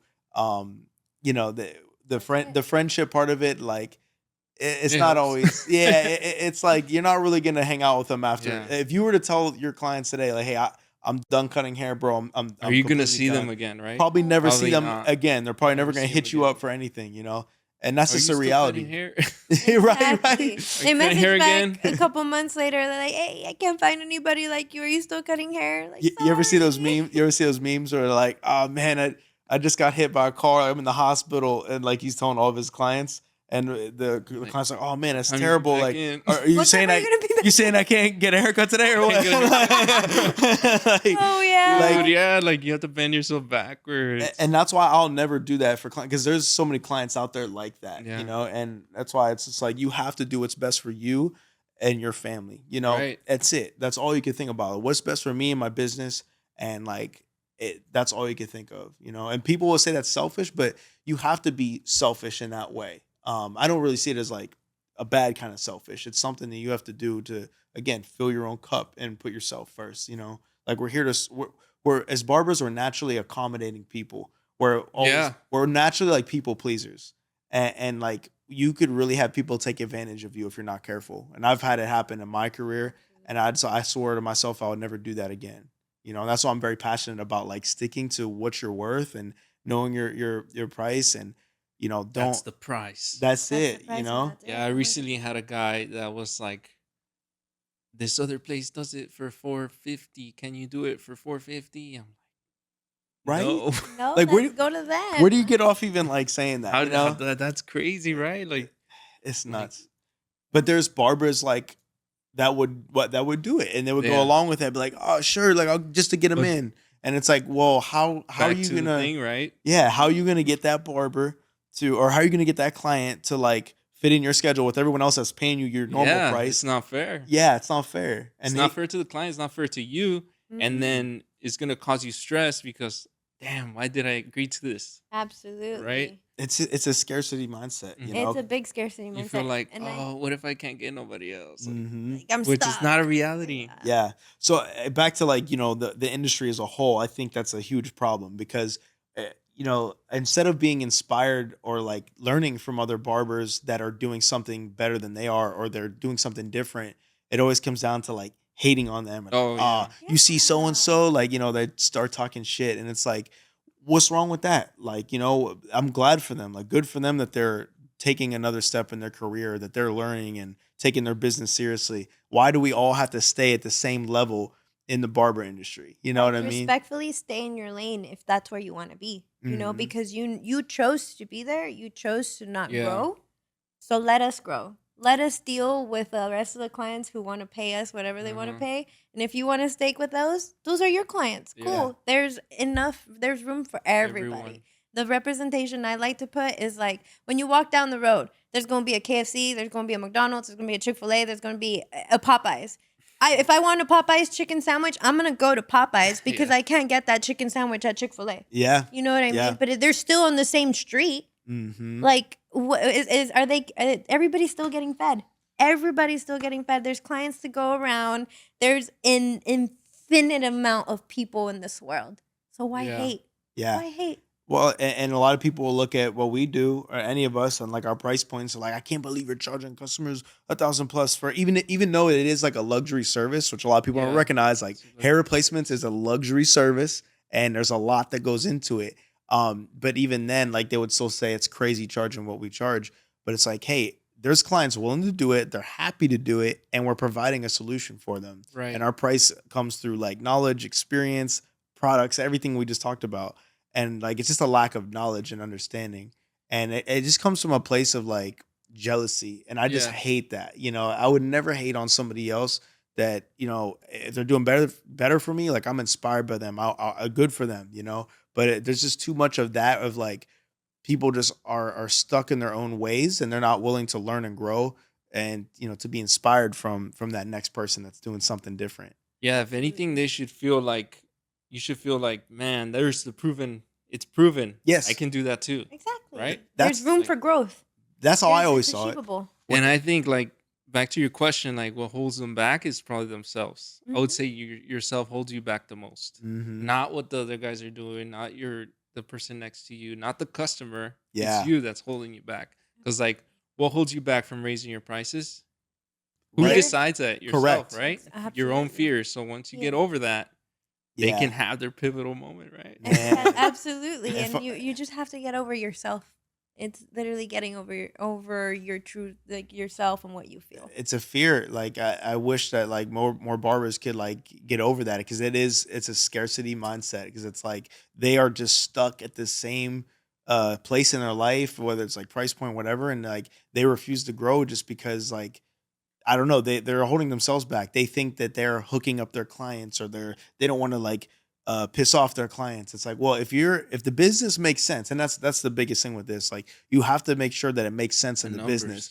The numbers make sense. Are you like 70-80% Numbers. booked? Are you getting new clients in your chair Yeah. like consistently? And if the numbers make sense, then why wouldn't you go up? You're actually holding yourself Just hold back. yourself back. You're holding yourself back if you're overbooked and Yeah. you're taking care of everybody and you're at that point the business is not going to grow because like you're too busy You're gonna be behind the chair. stagnant. Yep, and you're not going to grow. So you're going to stay at the same place.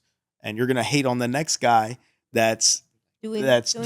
doing more and charging more Mhm. and at a different level than you because they've taken that step and They you know took that risk. they took that risk and they decided to stay in the same spot, you know. And there's nothing wrong with any of what both scenarios. It's Right. just designed in the way that you created it. It's your world, so you have the power to do it. Right. Simple You're as choosing it. You choose You it. choose the You prices. choose it. You choose your environment. You choose Yeah. who works with you. Well, at least if you have your own space. Yeah. Because I was just thinking, my mind. What was I thinking? Do, do, Yeah. do, Jeez. While you were talking, I was thinking about something, but Mm. it's completely No, gone. you're good. I wanted to add to it and like say, I think that let's just bring it down to like, besides hair units, I think let's just talk haircut price. Like, there's a $50 barber and there's a $100 plus barber. There's absolutely nothing wrong with what the $50 barber does. And I think it's a great business model. You can still make great money, have a great career. But the part that like pisses me off is like if that same barber at $50 is like, if they want to grow and they want to get to the next level, there's more than enough opportunity to Yeah. do that today in 2025 going into 2026. And it's like they think that they're stuck at that price point. It's like, or that this other barber that's at $100 cheated their way to get there or sold their soul or something stupid like that. It's like, no, this barber put in the work to get there, probably, and it's through their marketing and through the work that they put in. And that's yeah. I mean, like that's also some barbers thing. Like they think that like they have done something crazy to get there. It's like, no, they simply just put in the work. Put in the work. They're doing more. Get the rewards. They're doing more than what you have done. And if you want to stay at that level, that's fine. There's nothing wrong with that. But just know that if you want to get to the next level, it's possible today. Yeah. And you should look at that as like inspiration and not something that you're just hating Not on. competition. Correct. Nobody in this industry is for competition. There again goes back to what I was saying. There's enough people in the world, enough hairy men in the world for you to cut, or Yeah. enough bald men in the world for us to fucking rejuvenate. You know what I Mhm. mean? And I think that, like you said, there's nothing wrong with the $50 barber and the $100 barber, or even the 25, right? Sure. Because everybody starts somewhere. Mhm. Everybody starts somewhere. You want to have somewhere to work to. And if Sure. anything, that $100 barber should give you like a, wow, I can get there. If he Mhm. got there, I can get there. Absolutely. And then that should inspire, like you said, it should inspire you, motivate you to get to that, Mhm. and not always be the $25 barber. Yeah. I mean, at the end of the day, I'm sure we can all relate. At barber Yeah, school, 'cause- we were charging what, $5? Yeah. Yeah. And now look at what we're charging. Yeah. Yeah. When I It's like- started, it was $9 Exactly. and $11. Yeah. And from that point to 2020, the highest it reached was like 28 and 30. But I had no control over their prices because I always worked for, a shop. For a shop. Mhm. Yeah. Once yeah. I worked for myself, I was able to raise my price to whatever I want. Mm. Did you always know you wanted to be a business owner? Yes, but I didn't always want to be a barbershop owner. Mm. I always wanted to be a business owner in other businesses. Okay. So before hair replacement, I would do like other small businesses, and I was successful at them, but you're always doing different things. Mm. And then once COVID came around, everything kind of went away. Yeah. Because I did Airbnb, and I was successful with Airbnb, and I was like, man, this is cool. Mm. But once the COVID came around, it just killed that whole business. Yeah. Mm. Yeah.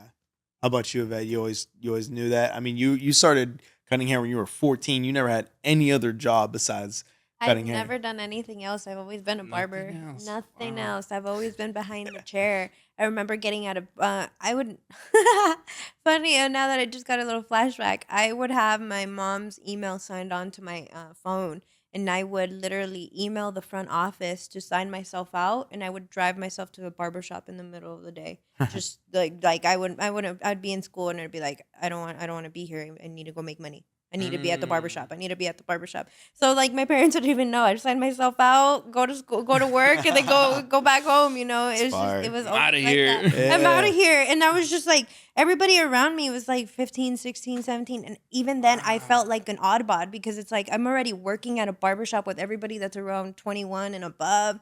It's like I had to grow up so quickly, so I couldn't even connect with my student, with my parent, Mhm. my peers. You know, because it's like they're on a whole different mindset, worrying about getting to the football game or worrying about being on the cheerleading squad or on the soccer team, and I'm over here like, how the hell am I gonna make my money at the barbershop? Like, how am I gonna do this? I Get want to into open the up a bag. barbershop, but yeah, like I had so many other visions when I was so young, but I did not want to be a barber.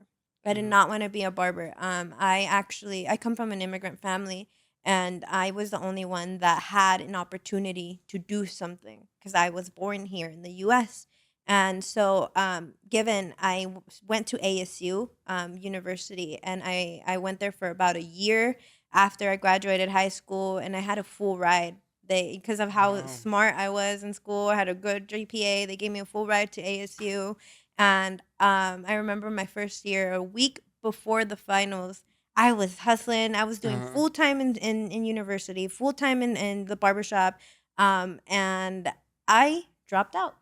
I dropped out. I remember I talked to my parents. I'm like, look, I know I did this for you guys because you guys wanted to say that you guys had at least one child in university and they Yeah. graduated.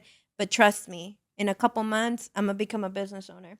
I hustled the entire time, when I was younger, and I saved up some money and I was able to invest into my first barbershop. And from there, 6 months after my first barbershop that I invested into, I opened up a second one, and my parents just seen the escalation Mhm. after I dropped out of school. And that's really how it became, like I always knew that I not knew, like I think I was just wanting to be a lawyer. That's one of my biggest visions Mhm. when I was little. I always wanted to be a lawyer because I remember I was always so good at arguing and winning those arguments. There she is. And and I always was so interested in the debates and all that stuff. And that's why I followed up with education, but something in my heart, like behind that chair, behind those clippers, behind the connections that I was making, I knew that's not where Mhm. I needed to be. I needed to be behind the chair. Sure. Mm. Yeah, I grew up. My dad was a business owner. He's an electrician, so he's had that business for like 40 plus years or whatever it is at this point. And I grew up on the job with him. My brother and I would always go on the job with him, and he was just always busy at work. So I always grew up around business owners and things like that. And I always knew I wanted to be my own boss and like own my own business. I knew I wanted to work with my hands because at one point, like we all thought, like, oh, maybe my brother and I would take over the family business. But And I, he's good with his hands. Oh, You he already good. know. Oh, he good. Special hands, But yeah, I knew I didn't want to be an electrician. I knew that wasn't my line of work. But I think just over time, like barbering, just it became more clear to me as I was like going to salons and things growing up. As my mom always took me to a salon, and then barbershops got really popular when I was in high school. And I really loved like the barbershop environment. I loved getting a fresh cut, and I got messed up by a barber one day before like a school dance, and that's kind of what got me into it. I remember I went home and my brother, like, we fixed up my haircut with whatever clippers we had at home, and I remember thinking like, I'm never doing this again. Like, I'm getting my own clippers. I'm gonna cut me and my brother's hair just in between trips to the shop, and that's when I started doing like heavy research on like tutorials and just kind of teaching myself online just how to cut hair. And like I remember thinking I could really do this, Yeah. like this is something I'm really interested in. I wanted to get better each time I touched the clippers. So I wasn't really thinking so far ahead at that point, but I knew it was something I loved to do. And like I just knew in my mind I wanted to do something that I was able to control and barbering was like the best outlet for that. To have my own business and to be my own boss. No one could tell me how to execute a perfect fade. I do it in my own way. Yeah. You know what I mean? Everything about a haircut is everything about it's an artistry, and that's I think what also attracted me so much to the craft. Yeah, I didn't want to be a barber You either. didn't? I never thought I'm gonna be a barber. Hmm. It just kind of came to me because my aunt saw me with a messed up haircut and she fixed it for me. And when she was fixing it, she's like, "Why don't you cut hair?" And I think she thought I wanted to cut hair, and I cut my own hair, but I Mhm. didn't. And I was just like, "Well, okay, I'll learn." It was never like I want to be a barber. Like back then when I started, it wasn't cool like it is Yeah. now. It wasn't like ooh barber type Yeah, of thing like it's hot right Instagram. now. Right now it's changed a lot. One of the hottest industries right now. Hottest, and It- people are like barber. yeah. You're And right. now it's cool. When I started, it was not like cool to Hmm. be a barber. It was rare to hear that a barber was making over Yeah, $1,000 and or people, something. they didn't think barbers Yes. made that much money. No, I Mm. remember one day my parents were talking to a barber when I was in barber school, and they legit told them that. My parents were like, "Girl, you can make $1,000, cutting Mhm. hair," and I'm like, "Okay, I'll figure it out." And that's Yeah. why when I just started like hustling and hustling and hustling, but it killed me. Yeah. Legit killed my spirits, and I love all my clients and I miss all of you guys, when I used to cut all your hair. But fuck, like I Yeah, was we don't cut hair no tired. more. We Yeah. don't cut hair We no don't cut hair more. no more. Yeah. My poor feet. I got a little arthritis in my Ooh, the hands. feet. Yeah. So Got yeah, carpal tunnel. and both of you guys, yeah, those of you who don't know that you're a full-time hair unit specialist. Now Full-time you're hair a unit Yeah, full-time full time. hair unit specialist, and like just compare your days, compared to when you were a barber to like, what you see now. Like how many Man. services are you doing now compared to what you did back then?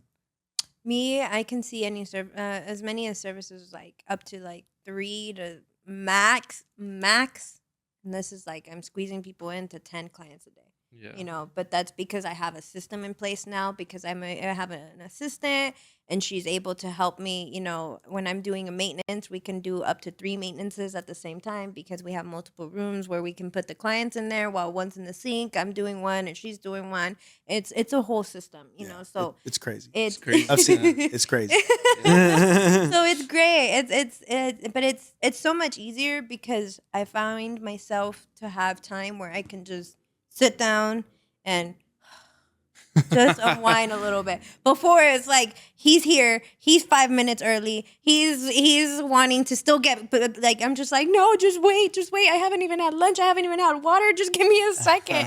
And that's actually 100% honest where my addiction came into play. I Mm, started smoking like crazy because that was the only thing that was getting me like through the through the day, huh? day because I was like it was making me numb. It was making me numb. My back pain was gone. My feet, I was like floating.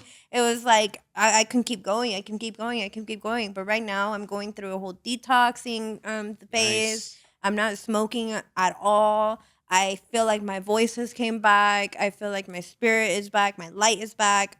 It's just like it's so Good. much. It's so rewarding now to be able to have time for us.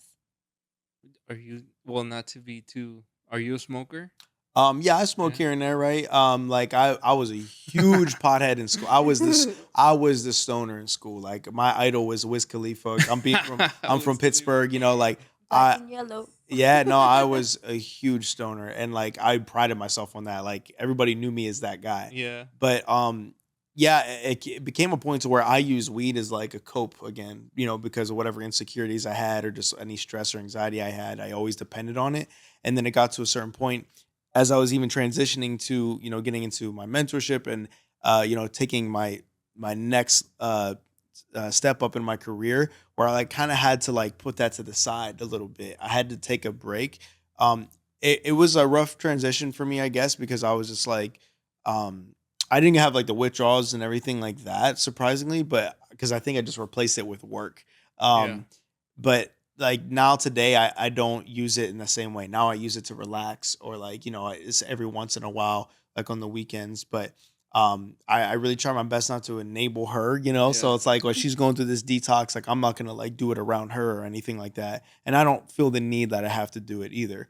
So I more so do it as like a social thing or like when I'm just relaxing. It's not like I use it to like I need this Yeah, shit right I now. need it. Absolutely. But I think it's a big problem with barbers. A lot of barbers smoke weed and there's nothing wrong with that. But it's just that a lot of them let it consume them so much to where like they Yeah, they I let it do. I affect. do feel like it is a problem because you Yeah. hear it from well, at least when I used to be a barber, Hmm. you would hear like the clients come to you and be like, "Man, I didn't like that shop because they were always smoking weed, or Yeah. like they Yeah. always smelled. You could tell he went to the bathroom and smoked weed, It's not Mhm. and he came professional, back." And I'm just like, man, you guys just have to be more professional. Like, Hmm. just 100%. don't mix your personal. Do that when you're at home, Yeah. and then when you're at work, this is your business. Right. Leave it. Don't bring it. Right, because as a client, you're always thinking like, all right, like, can I trust this guy? Like, Yeah. is he like just zoning out right now? Is And he gonna like fuck up my hair or what? Like, you just imagine if don't you're know. taking your kids there too, right? Yeah, Like, Yes. yeah, That's not an environment you want kids to be around, uh, and that's something that had to be really, I had to sit with that. I had to sit with that because as a woman, and again, not to get too spiritual, but as a godly woman, I want to be that, I want yeah. to exactly follow that, just what that looks like. yeah, So me, I I can see like if I'm because I'll schedule from 9 to 7 Mhm. still mm. on the regular days. Like even today, you mean like Even nowadays? even today. Uh huh. Yeah, so we can do hair systems all day. Mm. But on the busy days it can be like 10 to 12 Hmm. if it's like really packed in like you said. Yeah, But it does help. Like the good thing with her systems that you can have people help you, yeah, assist you, and you can bring people into roles that they can grow in too. yeah, Mhm. yeah, Um, but compared to when I was working as a barber, it's just not the same. Because back then it would be earlier, seven to Yeah. nine. yeah, You know, Or yeah, midnight or 1 a.m. or yeah, 2 a.m., 3 a.m. Oh my God, those were horrible days. yeah. Horrible days, but But we we did made it. it through. made it We through. made it through, guys. Mhm. Right. What's some other So things? why should barbers learn hair replacement? I think barbers should learn hair replacement because it's something that's like a higher ticketed package, and it just comes back to like if you want to increase your income with less services, that's a really good route to go. Like, of course, you could always increase your haircut price to like the $100, 150, but now you're offering something that people seek out that is like a high demand right now. And it's something that it's like a skill that again not a lot of people have. It's rare to find a hair unit specialist, just like we were talking about. Right. Like if you go to, um, you can name all the biggest cities: Miami, LA, New York. There's going to be limited amount of people that offer something like that. Or if they do, they don't market it. Hmm. So that's the niche that we see right now. That's the opportunity we see in the barber industry is like, that's why I was so excited to get into this because Yeah. it's like, I love seeing things that aren't being taken advantage Yeah. of right now. There's It's no like, man, marketing. yeah, no one's doing it, and like, why can't we be the face of this? Why Hmm. can't we bring this to our city and like, be the face behind it? So If I somebody's in this area, they're going here. exactly like if you're in Pittsburgh, like I want you to know that this is what I offer, and like I'm the guy, or just in general, I'm the guy to come to, for this. So I think like for barbers, like they should really think about getting into it because it's such an untapped market right now. And like obviously like financially it could be really really well, and it could be a big opportunity for them. But I also think like again like why we love it too, it's very rewarding, giving somebody their confidence back is very rewarding, like being able to provide a solution that not many people could offer. So that's me personally, that's why I think more barbers should get Yeah. into it. How about for you guys? Yeah, I think it's the same. Like it's such a big opportunity for you to change your life and be able to change other people's lives at the same time. And if you feel like you're stuck, this could be the next thing for you. Just like some we were at one point, Hmm. and it's such more opportunity to grow. Where even though with barbering, I feel like you could definitely make a lot of money, like we've Yeah. talked about. But with hair replacement, it's just on another level, Hmm. and the level of reward that you get from bringing a person's vision of their hair to life is just like you can't compare it to a haircut. Yeah. Absolutely. And then you also have to think, feeding onto the rewarding part, many clients aren't just also naturally losing their hair. It also comes with like sickness. You know, you're Right. actually helping them with just their confidence. Like a lot of clients can have cancer or burn patients or even kids that have been through a lot and they can't grow their hair. It's like there's so many avenues of opportunity within the hair replacement industry that you can help people, you can Mhm. change their whole way of thinking, you know. So it's such a great opportunity as a barber to be able to get into this because you yourself will grow as an individual, your business will grow, everything around it, and it's still very new, Mhm. you know. Toupees have been around for a long Long time, but the time. way that we're doing it now, It hasn't. it's not. What I guess I wanted to ask you, like, as we're wrapping up here, what would be like your next what would be your next move? Because you're obviously you built a really solid business for yourself. You're building a good team around you, and you're starting to get into more educational stuff, more hands-on classes. Like, what would be like your next goal, like your next vision for you in your career? My vision is to be able to provide this service in different parts of the state Mm, and be able to have a bigger team. So I want to have a bigger team, people that can do what I do, mm, that we do, and provide a great service for people around the state or even the country, really. Because there's a lot of people that want to do this, they just don't have the right guidance, or mm. they don't have the right structure, or they're just missing something.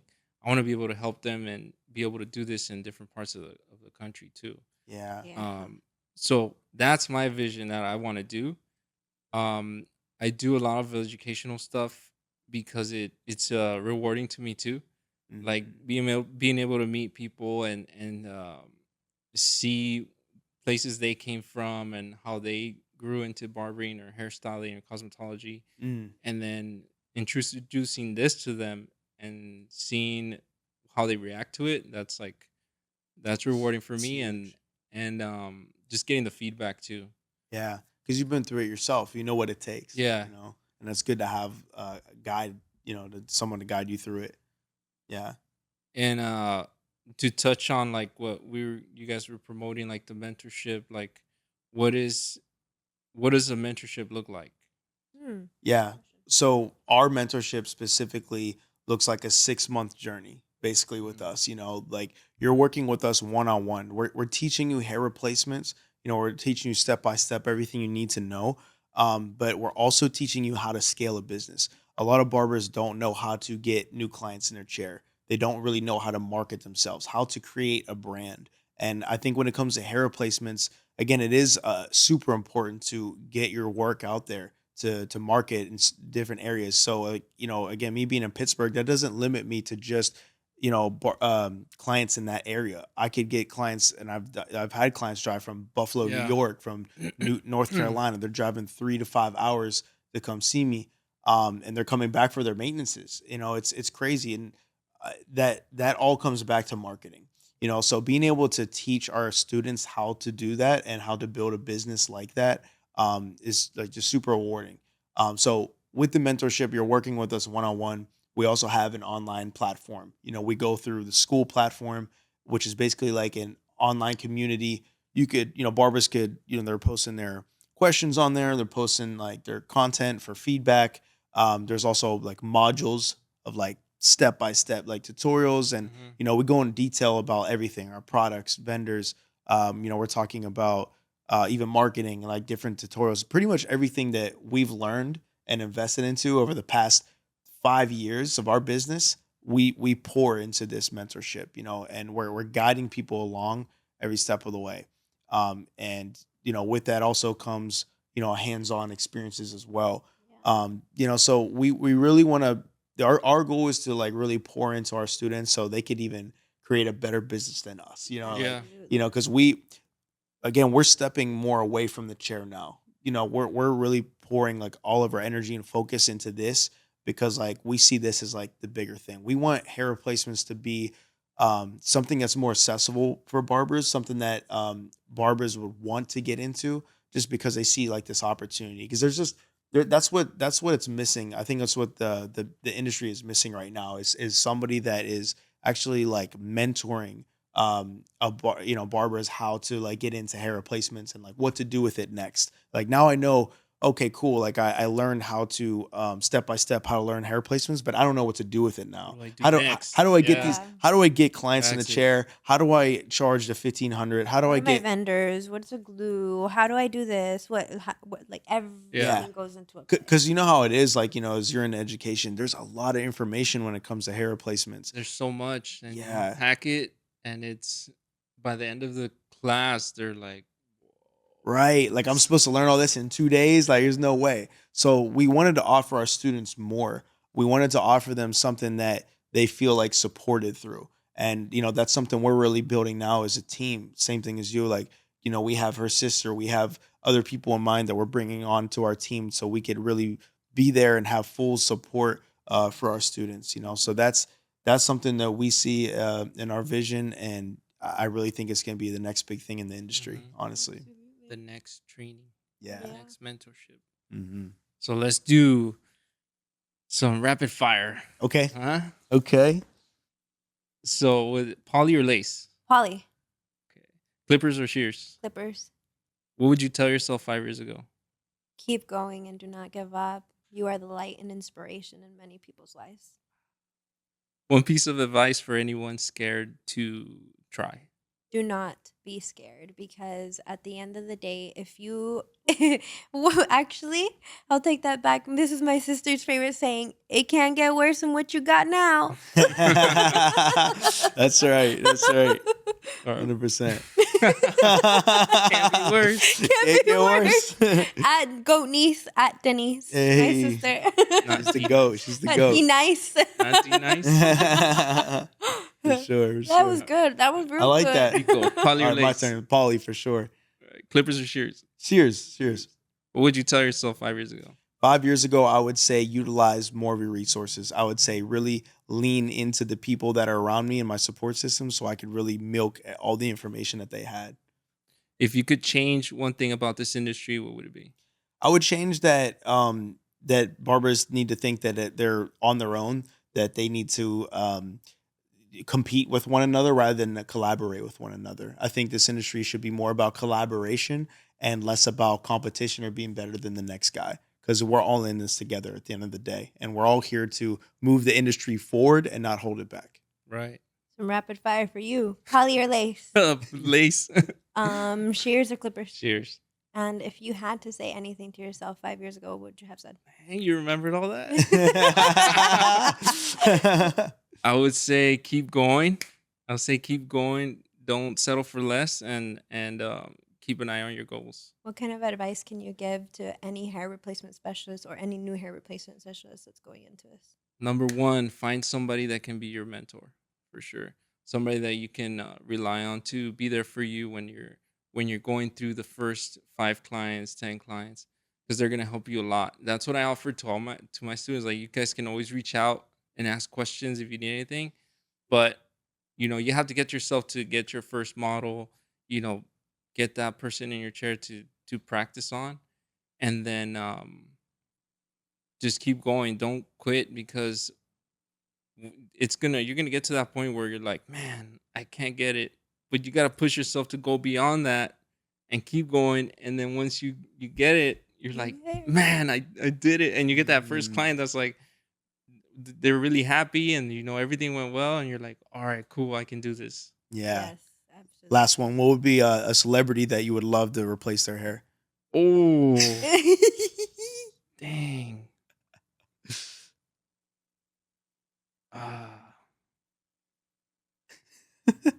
Jason Statham.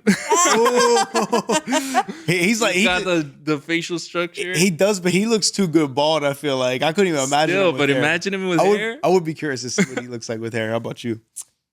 Honestly, you can't ask me that question because I don't know. You don't know I celebrities? don't know. I know celebrities, but I'm really bad with That names. guy. Respectfully, that guy. We'll just say Jaylen Brown just because he's trending right now, Jaylen right? Brown, hit Yeah, any in the one of NBA. us up. We Yeah. will get you right. LeBron James. LeBron James. LeBron James. Yeah, LeBron James. 100%. I love to do. Well, he had one already. But John Travolta. Oh yeah, dude. Yeah, John Travolta. his system, like he did a system for, it was like the reunion of like the Yeah. what's that movie called? It's crazy. It's Grease. Grease. Yeah. Yeah. And he got a system done. I was like, Yeah. damn, that looks good. Like, cause I think before he either went completely bald or whatever he did, and then, but yeah, like he came back with the system, but no one knew what it was. But I was like, What? that's yeah. fire, you know? What about Sliced Alone? Slice alone. Sylvester. Sylvester Stallone, absolutely. You know, is he balding? Is he either wears a piece or he has a transplant? He has something. Okay. Yeah. If you see his hair, Yeah. kind of Yeah. interesting. Yeah. Yeah. Fun fact to all my Twilight people, Robert Pattinson had a hair replacement I think it was in the beginning. They definitely had to do that to get the beautiful vampire Real hair, thin. which I was in love. Yeah. Team Edward. Team Edward. Hell yeah. All right. Is that- So Yeah. if anybody's interested in hair replacement training, they can find us, right? So I'm Bank Studio. You can reach us at bankstudio.com. You can find out all about our training. And if you're looking for a mentorship program, they are offering a mentorship program. Thank you. And you can find us at thehairexperience.org, or you can find us at BarberxRios on Instagram, TikTok as well. And Barberdreamsbyriggs. You can check out all of our pages. You can see some of our work and how we structure our classes. You know, you could also see just some of our work too, you know, and just like don't be afraid to reach out if you have any questions. And then, message us if you're looking for, something more. If you want to take your career to the next stage, we offer some hands-on classes, but we primarily focus on our mentorship students. The mentorship does have its own Instagram, and that is the Hair Experience Worldwide. So if you guys are interested there, definitely hit us up, and we're worldwide. Let's go. And Worldwide. definitely, keep on a lookout. We have something cooking up for you guys in the near future. So be present on all of our 3 Instagrams, because we're going to be bringing another hair unit specialist, and we're going to be doing a hair jam. So keep on the lookout, coming real soon. And we're excited to see all of you guys there. Let's go. Yeah. Yeah. Like, comment, subscribe. Like, comment, subscribe. Scalp. Perfect. Cool.